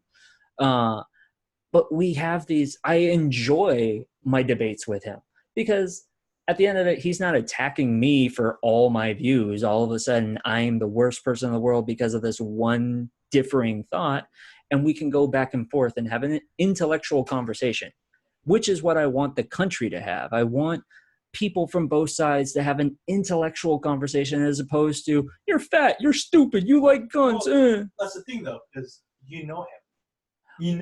Well, okay, yeah. Intellectual background. It does Usually, help. You don't know who the fuck you're dealing with. I think you should be in a place where you get to see the other person, or at least see where they're coming from. Because now you know that you're outlaw. You know who he is. You know he's a good guy. You know who he has. Well, but I'm sick of people attacking the person, not the view. You and I could have differing views, but that doesn't mean I'm going to throw you out of my apartment because I don't like you at all because you like ice cream and I like cookies. Actually, I love guns. Okay. I fucking love shooting. They're fun. Oh, yeah. Machine guns, pistols, I've gone through the range. Yeah. Handled it. I love it. Handled properly with care, right? Sure. Yeah. I don't need them. This is me personally. Yeah. I don't feel like I need to go buy one. I don't want to carry that around anymore. But that's just me. Because I live in a community where it's relatively space. I don't have to hunt for my food. Right? True. Why would I need a fucking gun? I love them. But that's just, again, that's my background, and I'm expressing that's where I'm coming from. Yeah. Usually people don't say that. People just say, I love guns, all right? They can't leave. Well, why not? Well, fuck you. Why are you asking? Like, what are you, libtard? Like, if the conversation just stays to that, it's not even going anywhere. Like, I think it comes a point where it's like, you gotta look at the person in the eye and be like, are you for real right now? Because I've met people where you just can't get through to them. Not just gun, but anything, like opposing.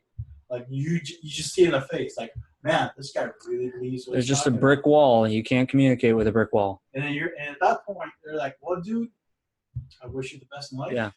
Good luck. And I hope things can change between us. See, there's an interesting. I understand my hypocrisy because I'm pushing for a debate, but I'm horrible at, unless it's with my outlaw brother. I can't formulate. It boils down to I'll say, I don't know how to tell you you're wrong, but you're wrong. So just accept that you're wrong. Right. And I'm sure they're thinking the same thing, but it's like, wow, you actually said it. And that's 90% of the arguments that I have with people. They'll be intellectual for a while, and then I'll just go, you're just fucking wrong, okay? I don't know how to explain this to you. I have a hard time articulating as well. Especially in this kind of stuff. I find it easier because I know you. Yeah. But on a podcast, sometimes, there's times where there's a little debate happening, and I have a hard time articulating my view. Yeah. And it won't be till like a day later. I'm like, oh, that's what I should have said. That's what I meant. It happened, and I think it's okay. At the end of the day, you just, as long as you have that dialogue still open, there's opportunities for change. There's opportunities for understanding stuff. You hear that, listeners? Yeah, just open a dialogue. And that's the thing that upsets me about the gun control thing. And I know we're beating the subject It's too. not the guns. It's whenever there's a school shooting, this isn't the time for debate. And like, people are fucking dead. When else is there a time? Like, you don't want to talk about it when there's no crisis, and then you do, like. You're right. If there is no time to debate, then there should be time for policy. Yeah. That's what I think. Yeah. Now is not the time to talk about gun control. People are dead. Okay. People are always dead. And this is happening more and more. So when's the subject come up? Right. Like, oh, yeah. Yeah. It's a very, very good point.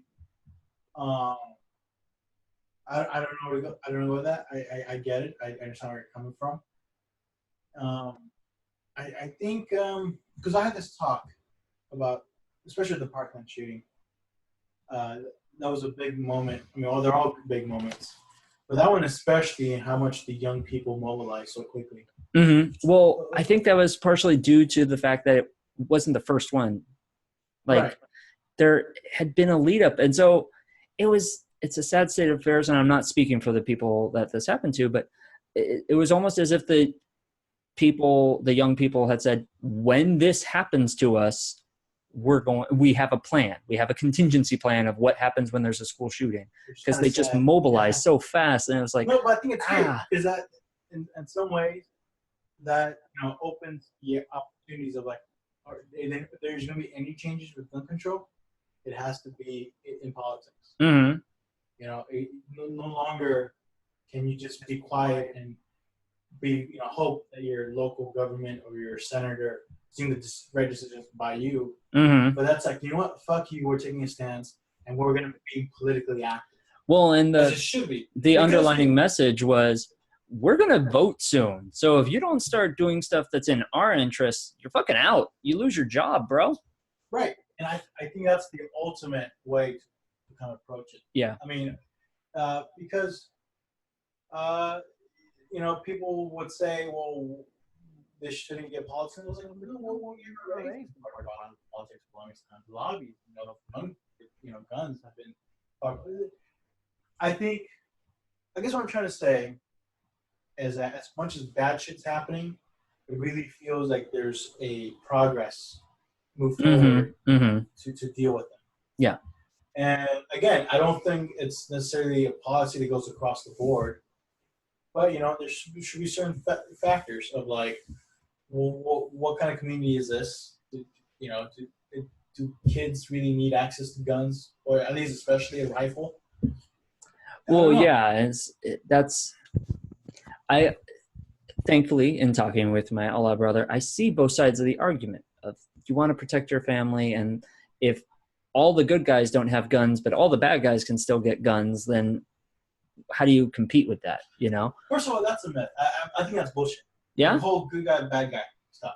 Mm-hmm. Anybody can be either or. Oh, yeah. Anybody. No matter how good of a person you are. And just working in law enforcement, I've seen it firsthand. Uh-huh. Where not necessarily like, a good person go like, well, I'm going to start doing bad. You have no idea how much different factors are in someone's life. Mm-hmm, mm-hmm. Whether it's just a fucked up phase in their life, or whether it's a fucked up moment, whether it's a moment of panic, or it's a moment of, so this whole idea of like, I have a gun because bad people have it, Mm-hmm. It's a myth. And I think. And good and bad, first of all, it's a perspective, and second of all, it can change like quickly. Right. Yeah. And ask any cop, and they'll be like, well, tell me what a bad guy looks like. Mm-hmm. You can't really. And it's not Star Wars where the bad guys are all fucked up and the good guys like shine and glow and have that perfect makeup. Right. Yeah.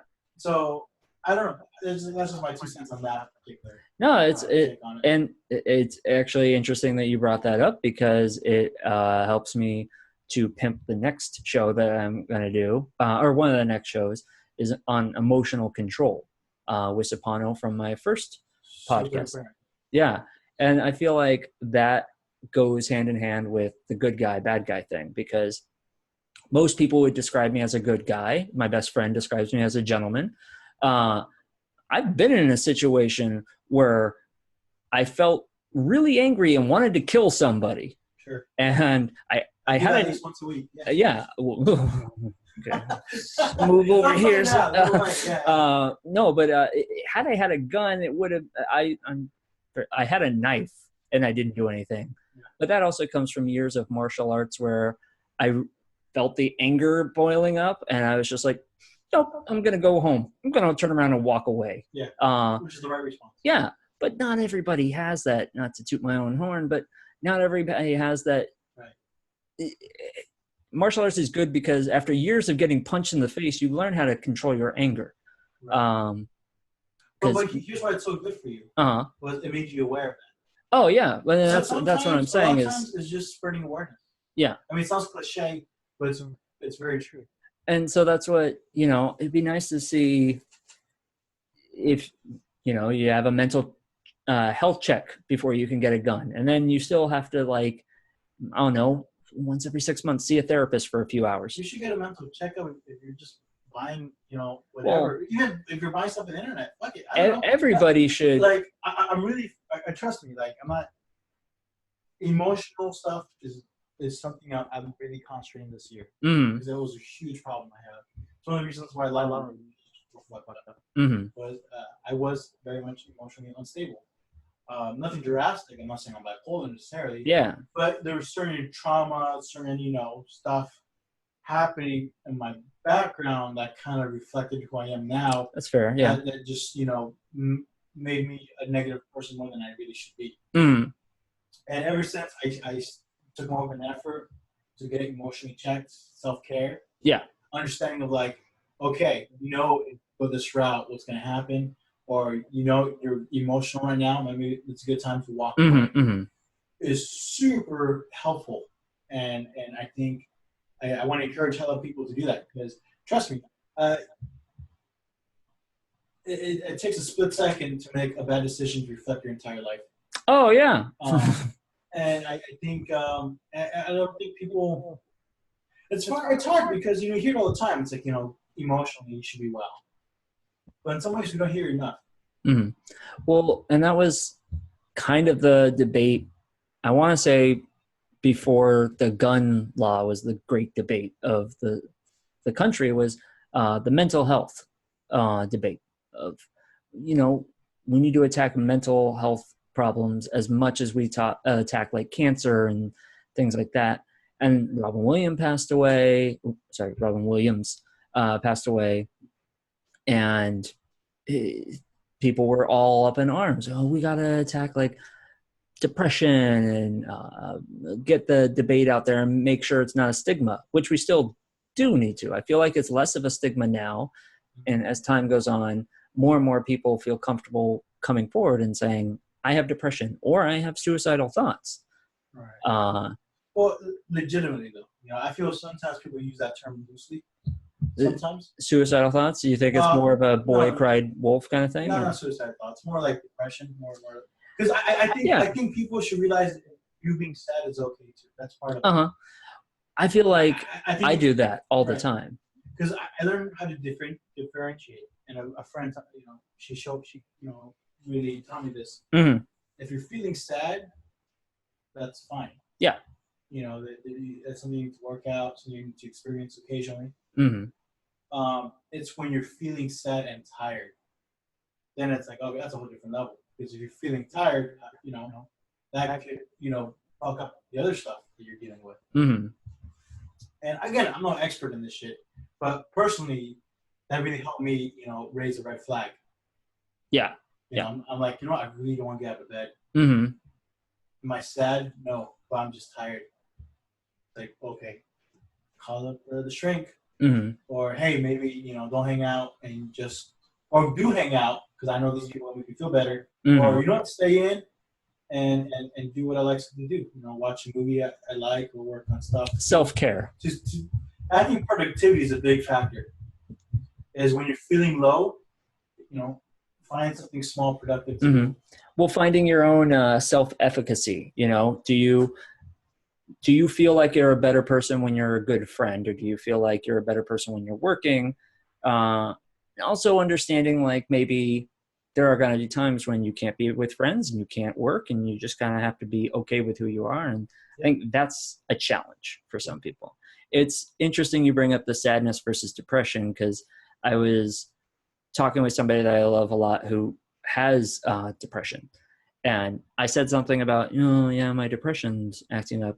And I could tell he wasn't upset, but he was stern. Yeah. And he said, "You're not depressed. You're sad." Is that what she said? Yeah, because and I was like, "Oh, you're Jesus. kind of right." And he went, "You're happy most of the time, and you have something going on in your life that's making you sad." Versus when somebody can't be happy because they're depressed. Right. And it was kind of a check-in. I was like, oh yeah, I do have, in recent life events, have had the problem of I wake up in the morning. If I don't have anything to do that day, I wake up in the morning and I just sit and stew in my bed. Yeah. And recognizing that and saying, okay, I need to have some water because I haven't had water in 8 hours, and that can affect how you feel. Sure. And then I need to do something. Like I now have a board and I check it off every day. Get up to 20 push-ups, shower, coffee, breakfast, hit the gym, go do work stuff. See, and that makes you feel productive. Yeah. Because that's your personality. Me, if someone told me that's the way to do it, or if you're feeling depressed, you just gotta go drink water and go to the gym. It's like, fuck you. There's no cookie cutter way out of it. Yeah. It's like, no, that's only going to depress me more because I'm doing something I don't enjoy necessarily. You enjoy it, I don't. Mm-hmm. So that I think people should really be self-aware of the stuff. Like for me, when I'm having days I'm open and I'm feeling down, yeah, it's like, oh well, I'm just gonna hit the car and go travel. Yeah, and I feel much better. Mm-hmm. And I think, but again, like there's no cookie cutter. Everyone, like you said, just like everybody has their own nutritional diet, like helps them. Mm-hmm. Everybody has a different mental way to help themselves. Yeah. And by all means, if you really need psychological help, go get it for sure. Mm-hmm. But I think culturally, we there is a higher amount of people feeling unhappy. And I didn't mean to interrupt your initial train of thought as far as the whole depressing suicide thoughts. Should we tackle them? Of course. It's tricky. I think it's a very complex. I think the mental health issue is actually more complex than the gun issue.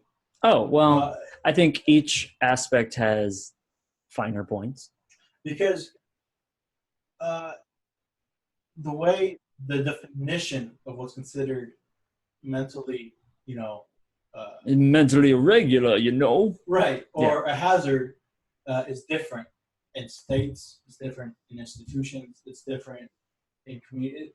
The interpretation of that is very different. Somebody who, and this is because working in law enforcement, the majority of the people they deal with is people with mental health. Mm-hmm. And you're asking yourself, like, why are there so many mental health people? Sometimes it's just the laws and policies of mental health is very loose in California. Yeah. And sometimes, they got the shit, they really take care of it. Mm-hmm. And that's something that people should look into the local government of what's being done, as opposed to nationwide. Because I think if you could take care of the mental health, the mental disabled or whatever in your own community, that's the perfect place to start. It's very interesting. Does that make sense? I feel like it makes sense. Let me guess. I have no idea.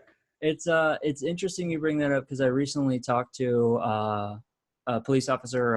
Unfortunately, he was in the line of duty at the time, but he was saying the problem is a lot of police work is wearing many different hats, and one of those happens to be therapists, and they get no training on how to be a therapist. Right.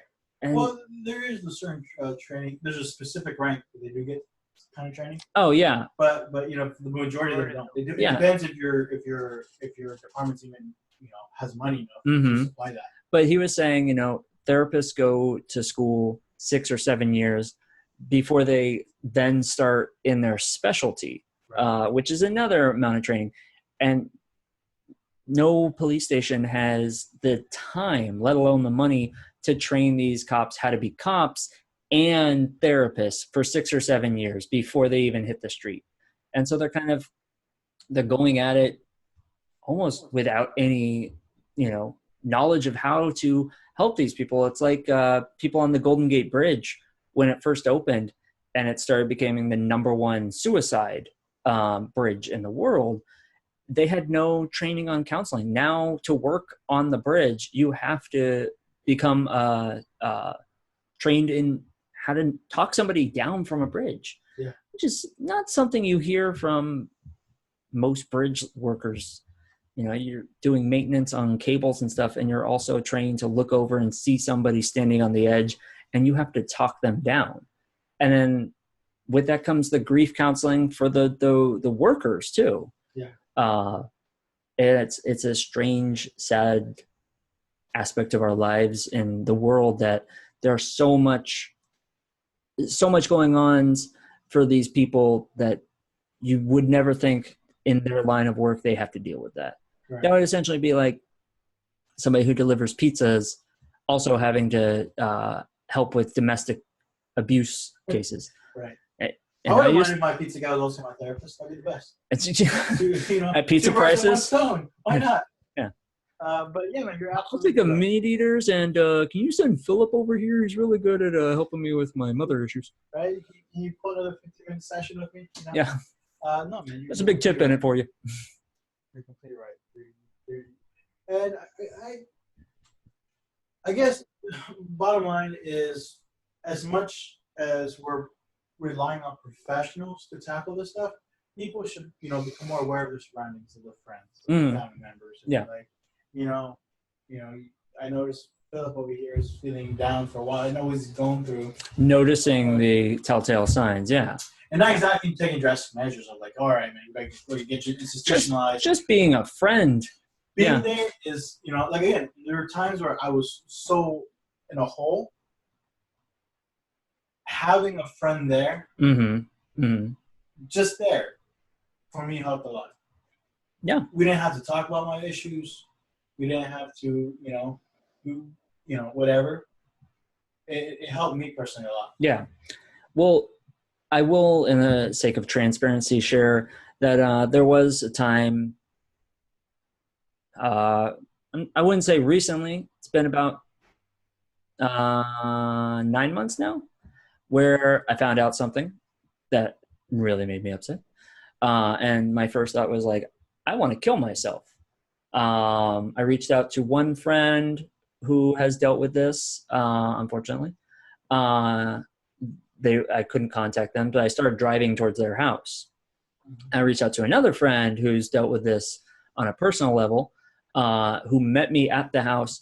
And I'll never forget the first thing he said when he got out of his car and started very quickly walking towards me, was not, tell me what's going on, or anything like that. He wasn't expecting anything of me. He just announced, here's what I'm going to do. I'm just going to sit right next to you right now. That's all we're going to do. I'm just going to sit here.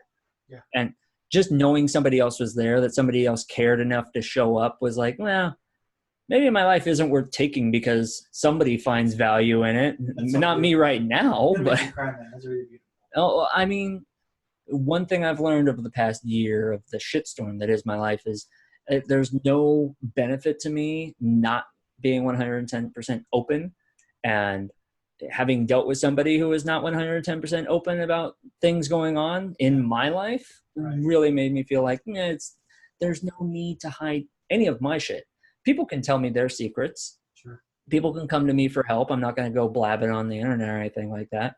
But there is something that's kind of, if I'm 110% open with people and they still love me, then that means that I have to be a good person. They know all about me.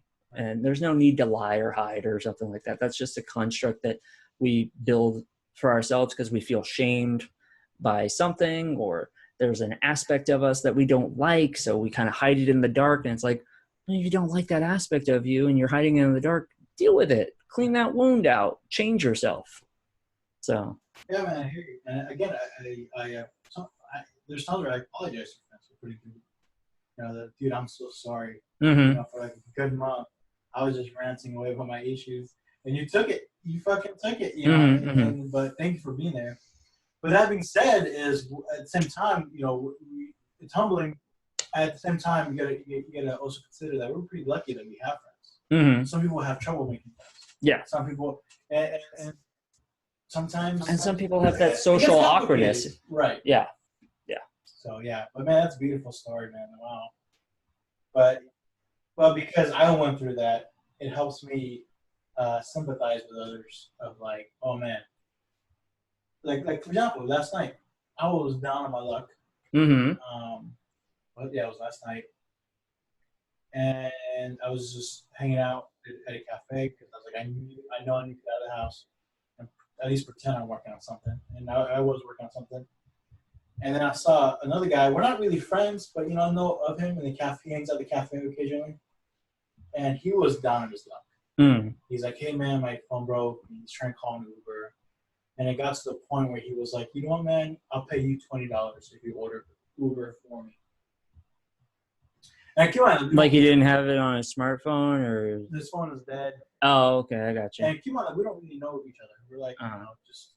I mean, it's calling an Uber for the guy. It's not like letting him stay on your couch for a week. Yeah. But that being said, it's like I did have Uber on my phone, but I lied. I was like, I don't have Uber, man. But tell you what, I'll give you a ride home. Okay. Why would you lie about that, but then go the extra mile of giving him a because ride? I was down on my luck and he was on his luck, and I felt bad. I was like, you know what? Let me go the extra mile. Oh, okay, I see what you're saying. You save him $20 too. Sure. Yeah. But the point is that although we don't know each other, I wanted to be there for him.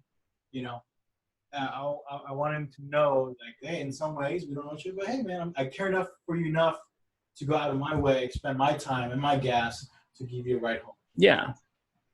And if I didn't have my experiences of heartbreak, if I didn't have my experiences of feeling, you know, alone or depressed or whatever, I don't think I would have felt that way towards that guy. Because I wouldn't really know what he's going through in some way.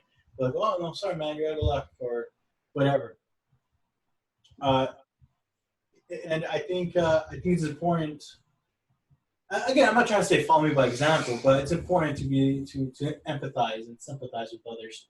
And if you have the opportunity to go just a little extra, I think you should do it. Yeah. Did you ever see the movie, it's going to be deep cuts and a weird poll, but the movie Robots with Mel Brooks, played a voice, Robin Williams, Ewan McGregor.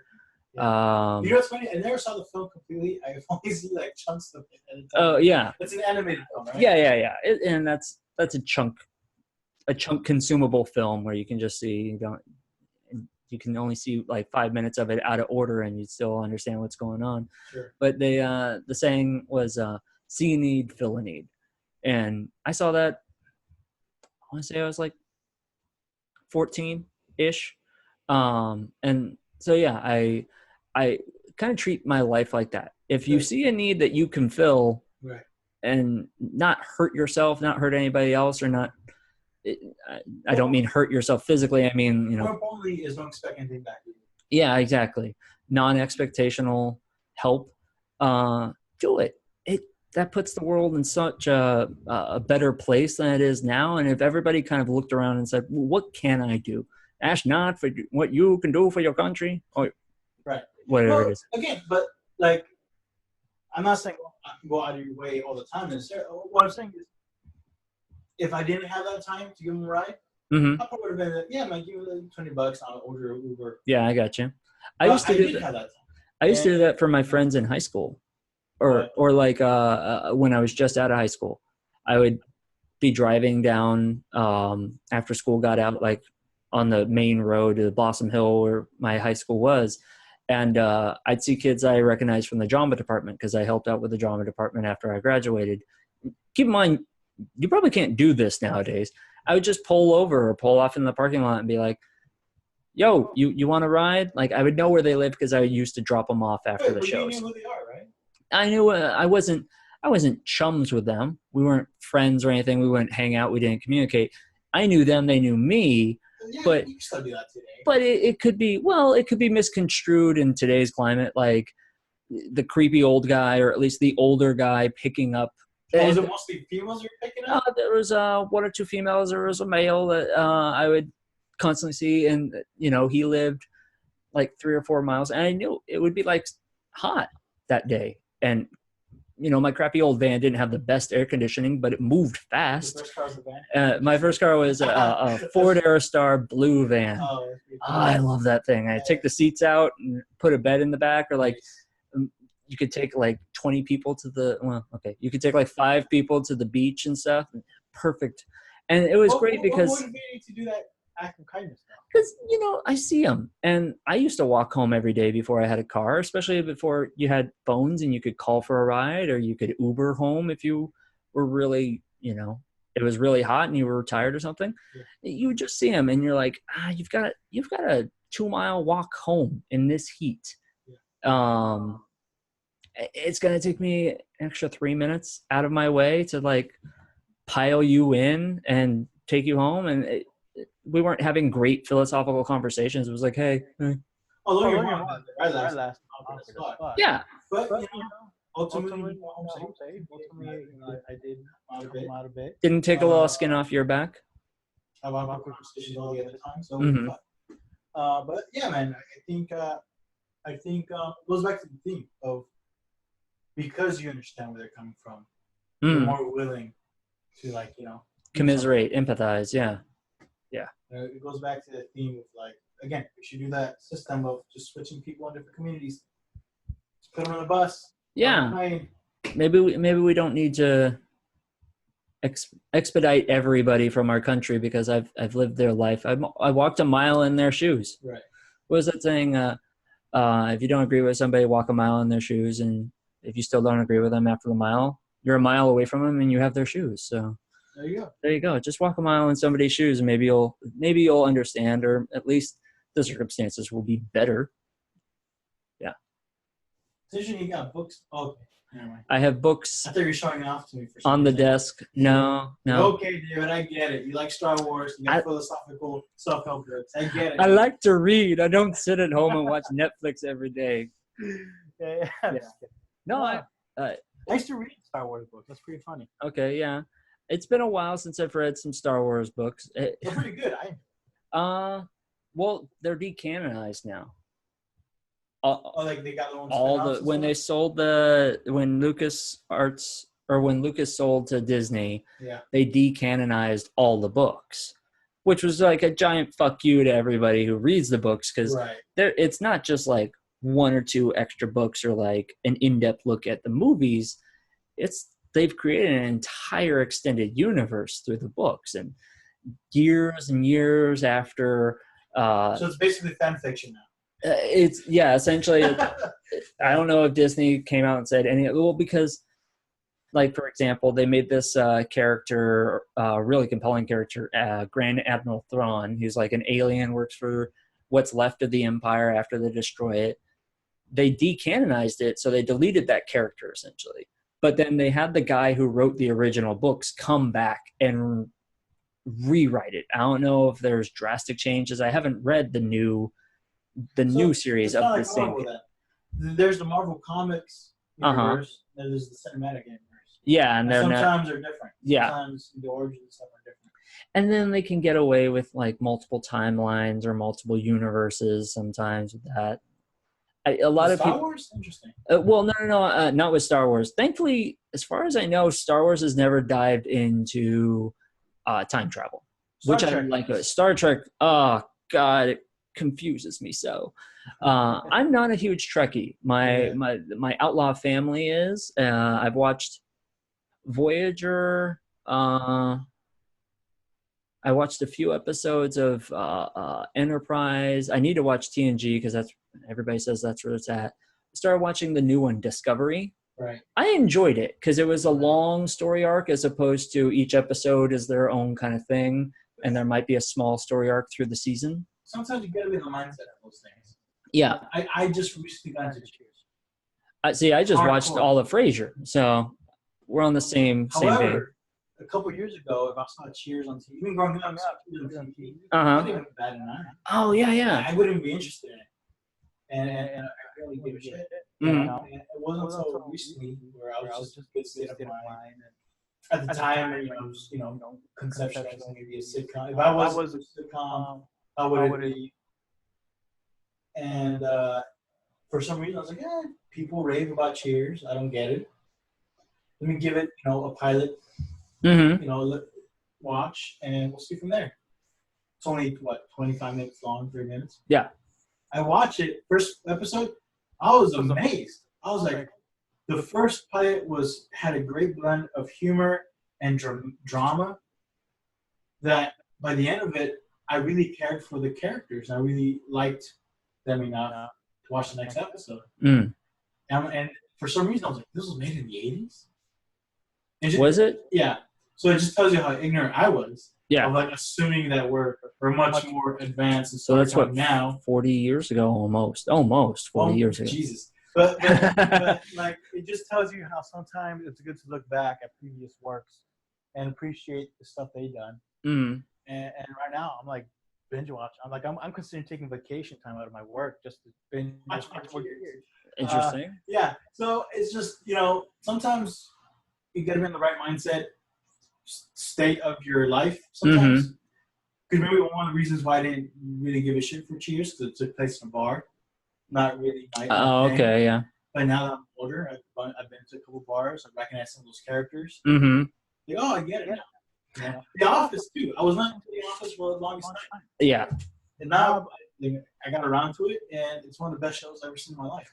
See, I get away with I like the older sitcom shows now because I feel like as a society, or that's a broad term, as an entertainment society, we've moved towards the like miniseries and the hour-long shows, and they're gritty and their stuff. I like half an hour. Give me a half an hour show that's, if you can't tell me a good story in half an hour, then fuck off. And I realize the irony in that because we've been sitting here for about an hour and a half. By the way, is that good for you?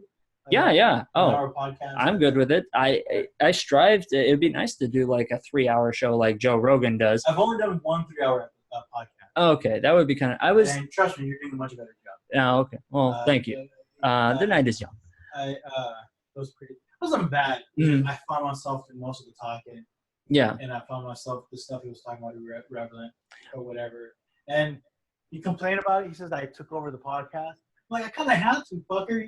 We're getting anything.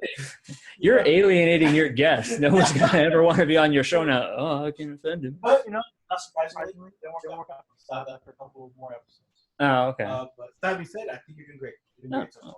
But yeah, I appreciate a show. Like I said, I've been watching Ballers with The Rock. 4th season starts on August 12th, I think it is. So that's coming up. Half an hour shows, digestible. And that one's on HBO, and they curse, they show nudity and stuff like that, but they don't go the full hour-long episode. Makes it easier to digest and makes it you feel like the story's moving. A lot of the times with those hour-long shows, I feel like the story is either moving way too fast or it feels like they're dragging it out because they don't have any substance. So they got to make it an hour long, but nothing really happens. There was a point where I was reading through the X-Files. Okay. And I didn't like those episodes. Mm. Like, okay, you have nothing going on here. Mm-hmm. It's one of those boring episodes. Yeah. But then once in a while, they'll spring like a really great episode. Really with fun. Almost too much put into it. Maybe. I don't know. Yeah. But, which is why I don't stress about not seeing Game of Thrones. Like, I don't feel like I'm missing out. Mm-hmm. I'm sure I come around to it when I feel like I've seen Game of Thrones with everybody, the way they talk about it. There were some episodes I was watching the first season with the ex, and I was like, I've seen this. I've never seen it, but I've seen everything in this episode talked about and visualized and made fun of on other shows. Right. I don't need to see it anymore. And I know 95% of what's happened from people talking about it. Yeah. So I don't feel like I'm missing out by not seeing it. And I feel like if I see it, like, what am I going to do? Turn around and talk about it? Like, be that guy that's like, have you all heard? about this thing that everybody else has seen. Have you all heard of Star Wars? I don't know if anybody's heard of it. Darth Vader was his dad. Mind blown. Like, But I think you should also consider to not completely close your mind to it. oh yeah, like That's I'm my not point. rushing out to see it, but I do plan on sitting down and watching it at some point. And I've seen good acting from it. To bring it back around to Frasier, that's one of the things I love about Frasier is you take these great big name actors Right. and you give them a sitcom script and they're able to do fantastic things with it because it's just hilarious. Like Kelsey Grammer is hilarious. And he also can take it from a very dramatic moment to a comedy moment in just the flick of an eye almost. Right. Yeah.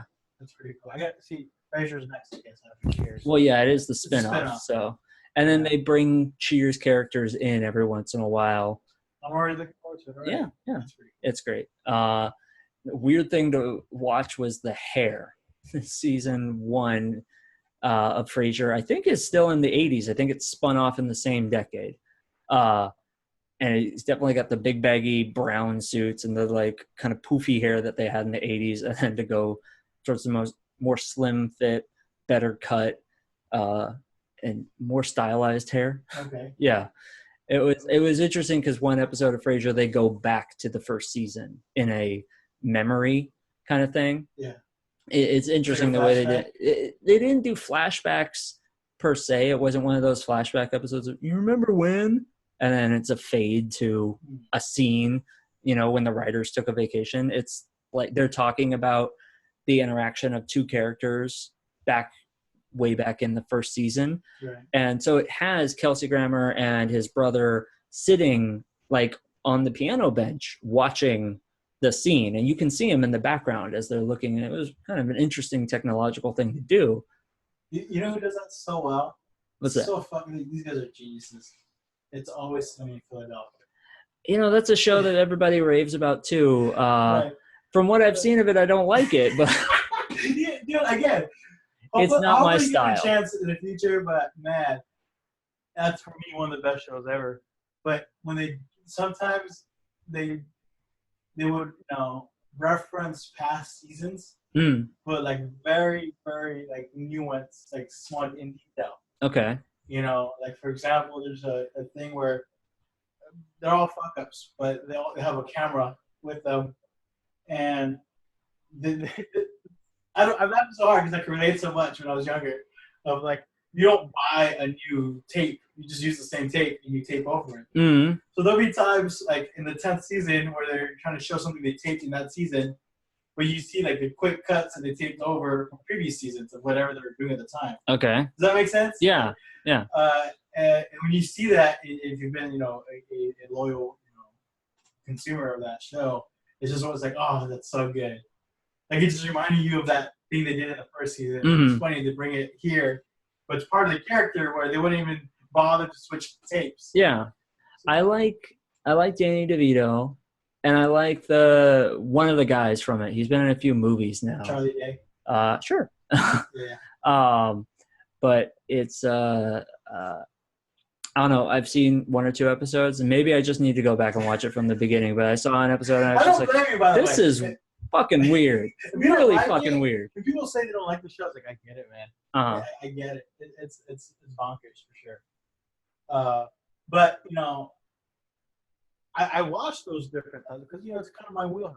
I'm a writer, and I like to screenwrite a variety of mediums of stuff. And I think it's important to look what's happening now, and look what was big back in the past. Yeah.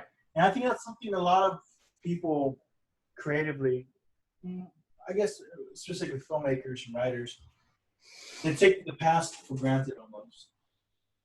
They always think they're doing the next big thing. Mm-hmm. It's like, and if you look back, it's like, no, dude, look what they do in the past. Not necessarily saying, hey, regurgitate what they're doing, but respect the craft and what came before you. Yeah. In filmmaking,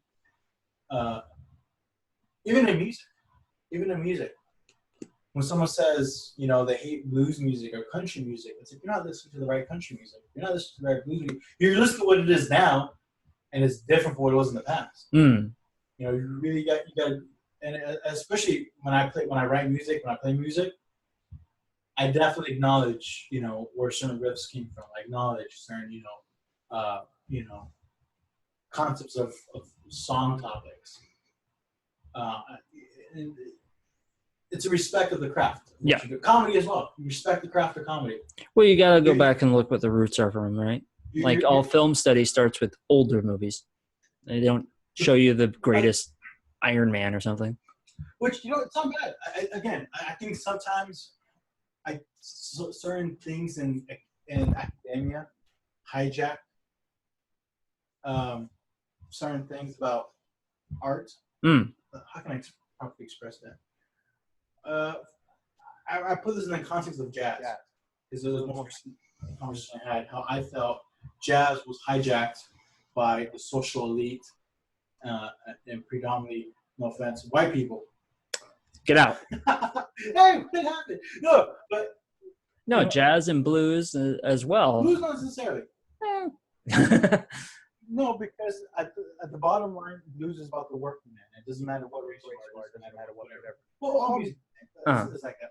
But jazz specifically, people these days, they associate jazz with a high intellectual state of listening or consuming it. Oh yeah, it's more highbrow, smooth jazz. Right. That's jazz. And if you look down to the roots, it was not for them. It was for a ostracized minority who were oppressed. Mm. It was the people were told you can't have your own entertainment, but yet they got these instruments that were abandoned by the French or whatever, and they did fuck you. We're doing our own music.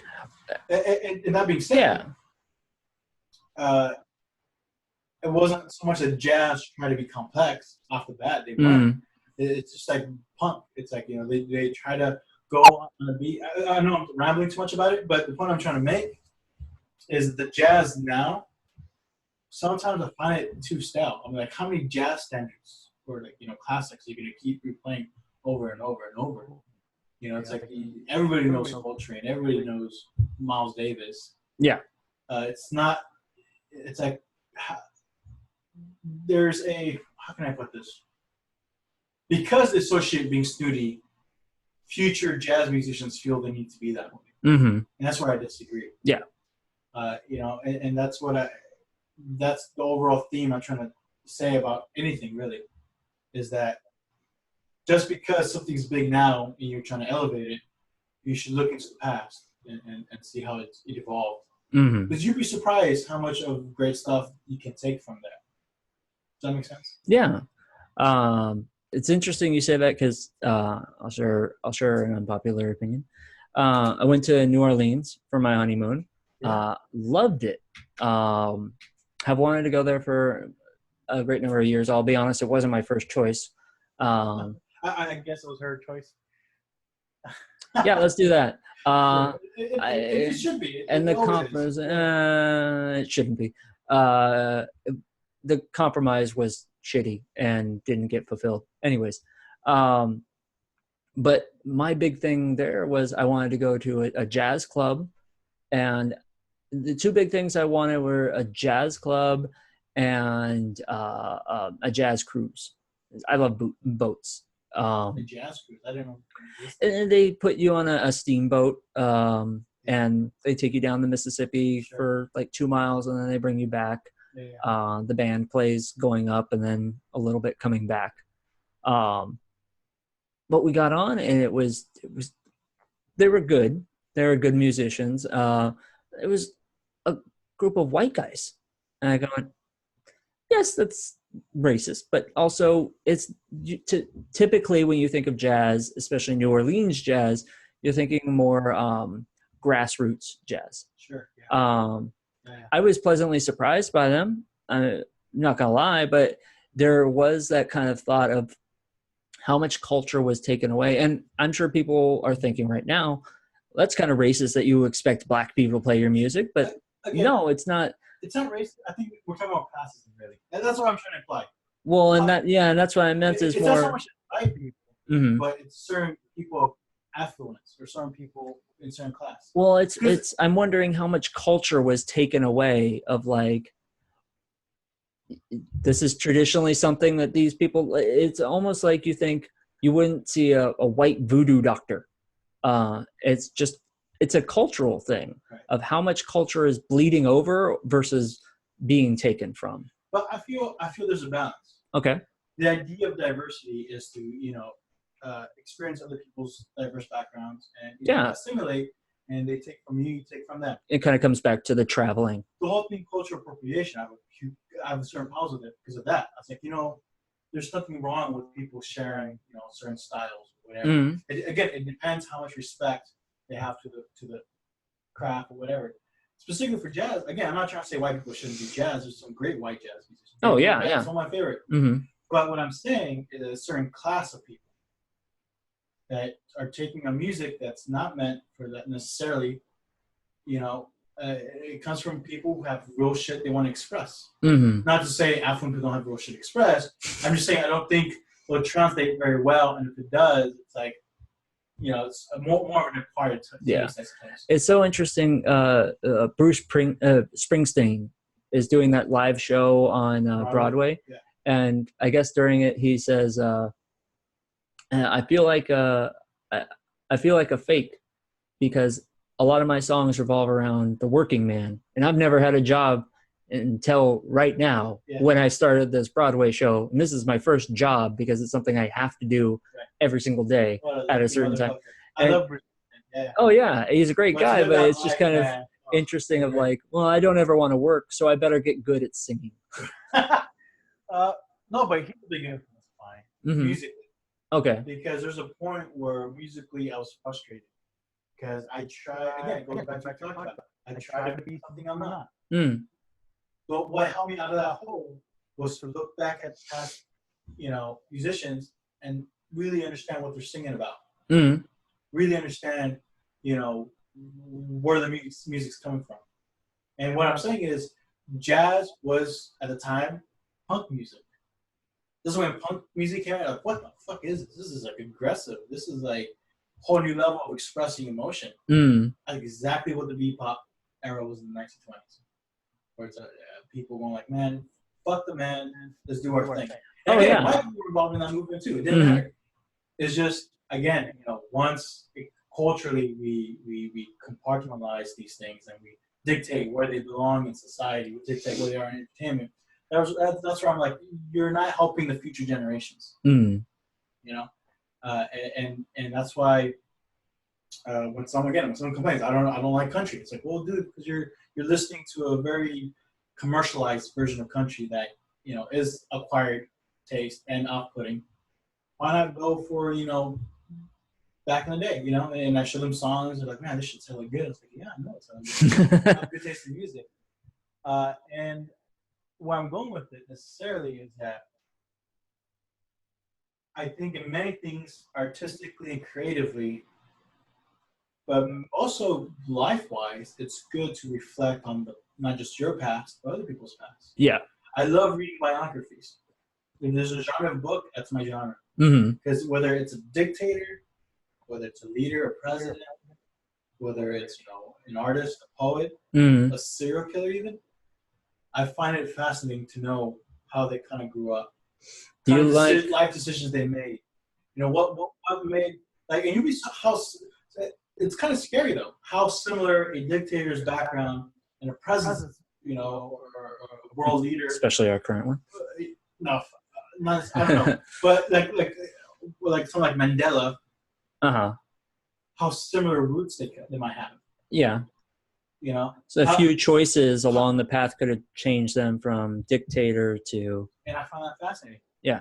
And it's just, man, it's like it really tells, it's very telling. And at the same time in mystery, it's like both guys came from oppressed backgrounds. Why did one use influence for like dominance and power? Yeah. And the other one more for influence and positive change. There's this a moment. You ever watch Burn Notice? Okay. I see. A lot of my references come from movies, and that's my wealth of knowledge. Movies and TV shows. It's kind of like we had that conversation at the Panera. Yeah. You talk about this podcast. I have no idea. I get that a lot. people, because I do so many, creative Because stuff. you do, yeah. Like, oh man, that movie, that show, that music. No, I don't get out much. I'm sorry. Yeah. No, there's this beautiful moment in the show Burn Notice. The CIA guy's explaining to the mom. The mom asks why one of her sons, who grew up in the same environment, one son turned into this hardened CIA spy, and the other one's just a complete fuck up and has like gambled all his money away and got a girl pregnant and this, that, and the other thing. And he says, I want you to imagine you take two glass bottles, and you drop them both from the exact same height. One shatters into a million pieces, and the other one falls and breaks into a deadly knife. Mm-hmm. That's essentially what happened to your kids. Same circumstances, same opportunities, just happenstance that one broke and the other one's still kind of semi-useful. Yeah.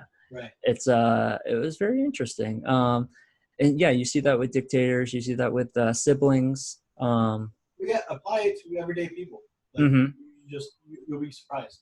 Mm-hmm. I mean, that's the human condition, right? One person goes left, one person goes right. One person falls off the cliff, and the other person finds their way back to shore or whatever. Ashby, I'd love to stick around, but I gotta get. Okay, I understand, my friend. Well, it's been 6, dude. How long is the podcast? Is this your longest podcast? This is definitely the longest podcast so far. Huh? So far, yeah. So far. I hope the listeners tune in to the end of probably 5 minutes. Who's this guy? Yeah. Well, I mean, that's a great thing about podcasts is you can pause them and stuff. It's not live radio or something like that. True. Or they can come back. If it's on YouTube, you just refresh the page. Dude, I'd love to come back. This is a lot of fun. Oh, yeah. I just realized how much fun it is from the other side. A little bit easier? Yeah. Yeah. Yeah, and dude, you're doing great stuff. This is awesome. The setup, just knowing that you put this much effort to it already, I think you're up to a lot of good stuff. And, well, again, that's where it comes back to like looking at Joe Rogan. You can be jealous and be like, he's got millions of followers, or you can be like, that's a good idea. I'm gonna do some things from that and steal things. I usually have somebody here in the studio to at least click the button for the computer, and when we get going, she'll be looking things up to play videos and sound bites and look up information for me because I don't know shit. Makes two of us. Alrighty, well, that does it for the Smashby podcast. As always, I want to thank our tech guru Manny, our artist Arlie, and George for stopping on by. Thank you, sir. Man. Alrighty. And don't forget, JMS podcast. Yeah, you want to stop it? No, I haven't stopped it yet. Why don't you give us a rundown one more time? If you actually enjoyed my ramblings or conversations, you can just, you don't have to stop now. You can just head on over to the jmspodcast.com website. It's all a lot of available free content for you. And there's videos, and there's articles. There's a wide variety of things to check out. So, yeah. All right. And if they didn't like it, where can they go? They can go straight to the David Asher podcast, who's a much better podcast. And, there you go. You'll win-win. Stick around. All righty, everybody. Keep it rocking.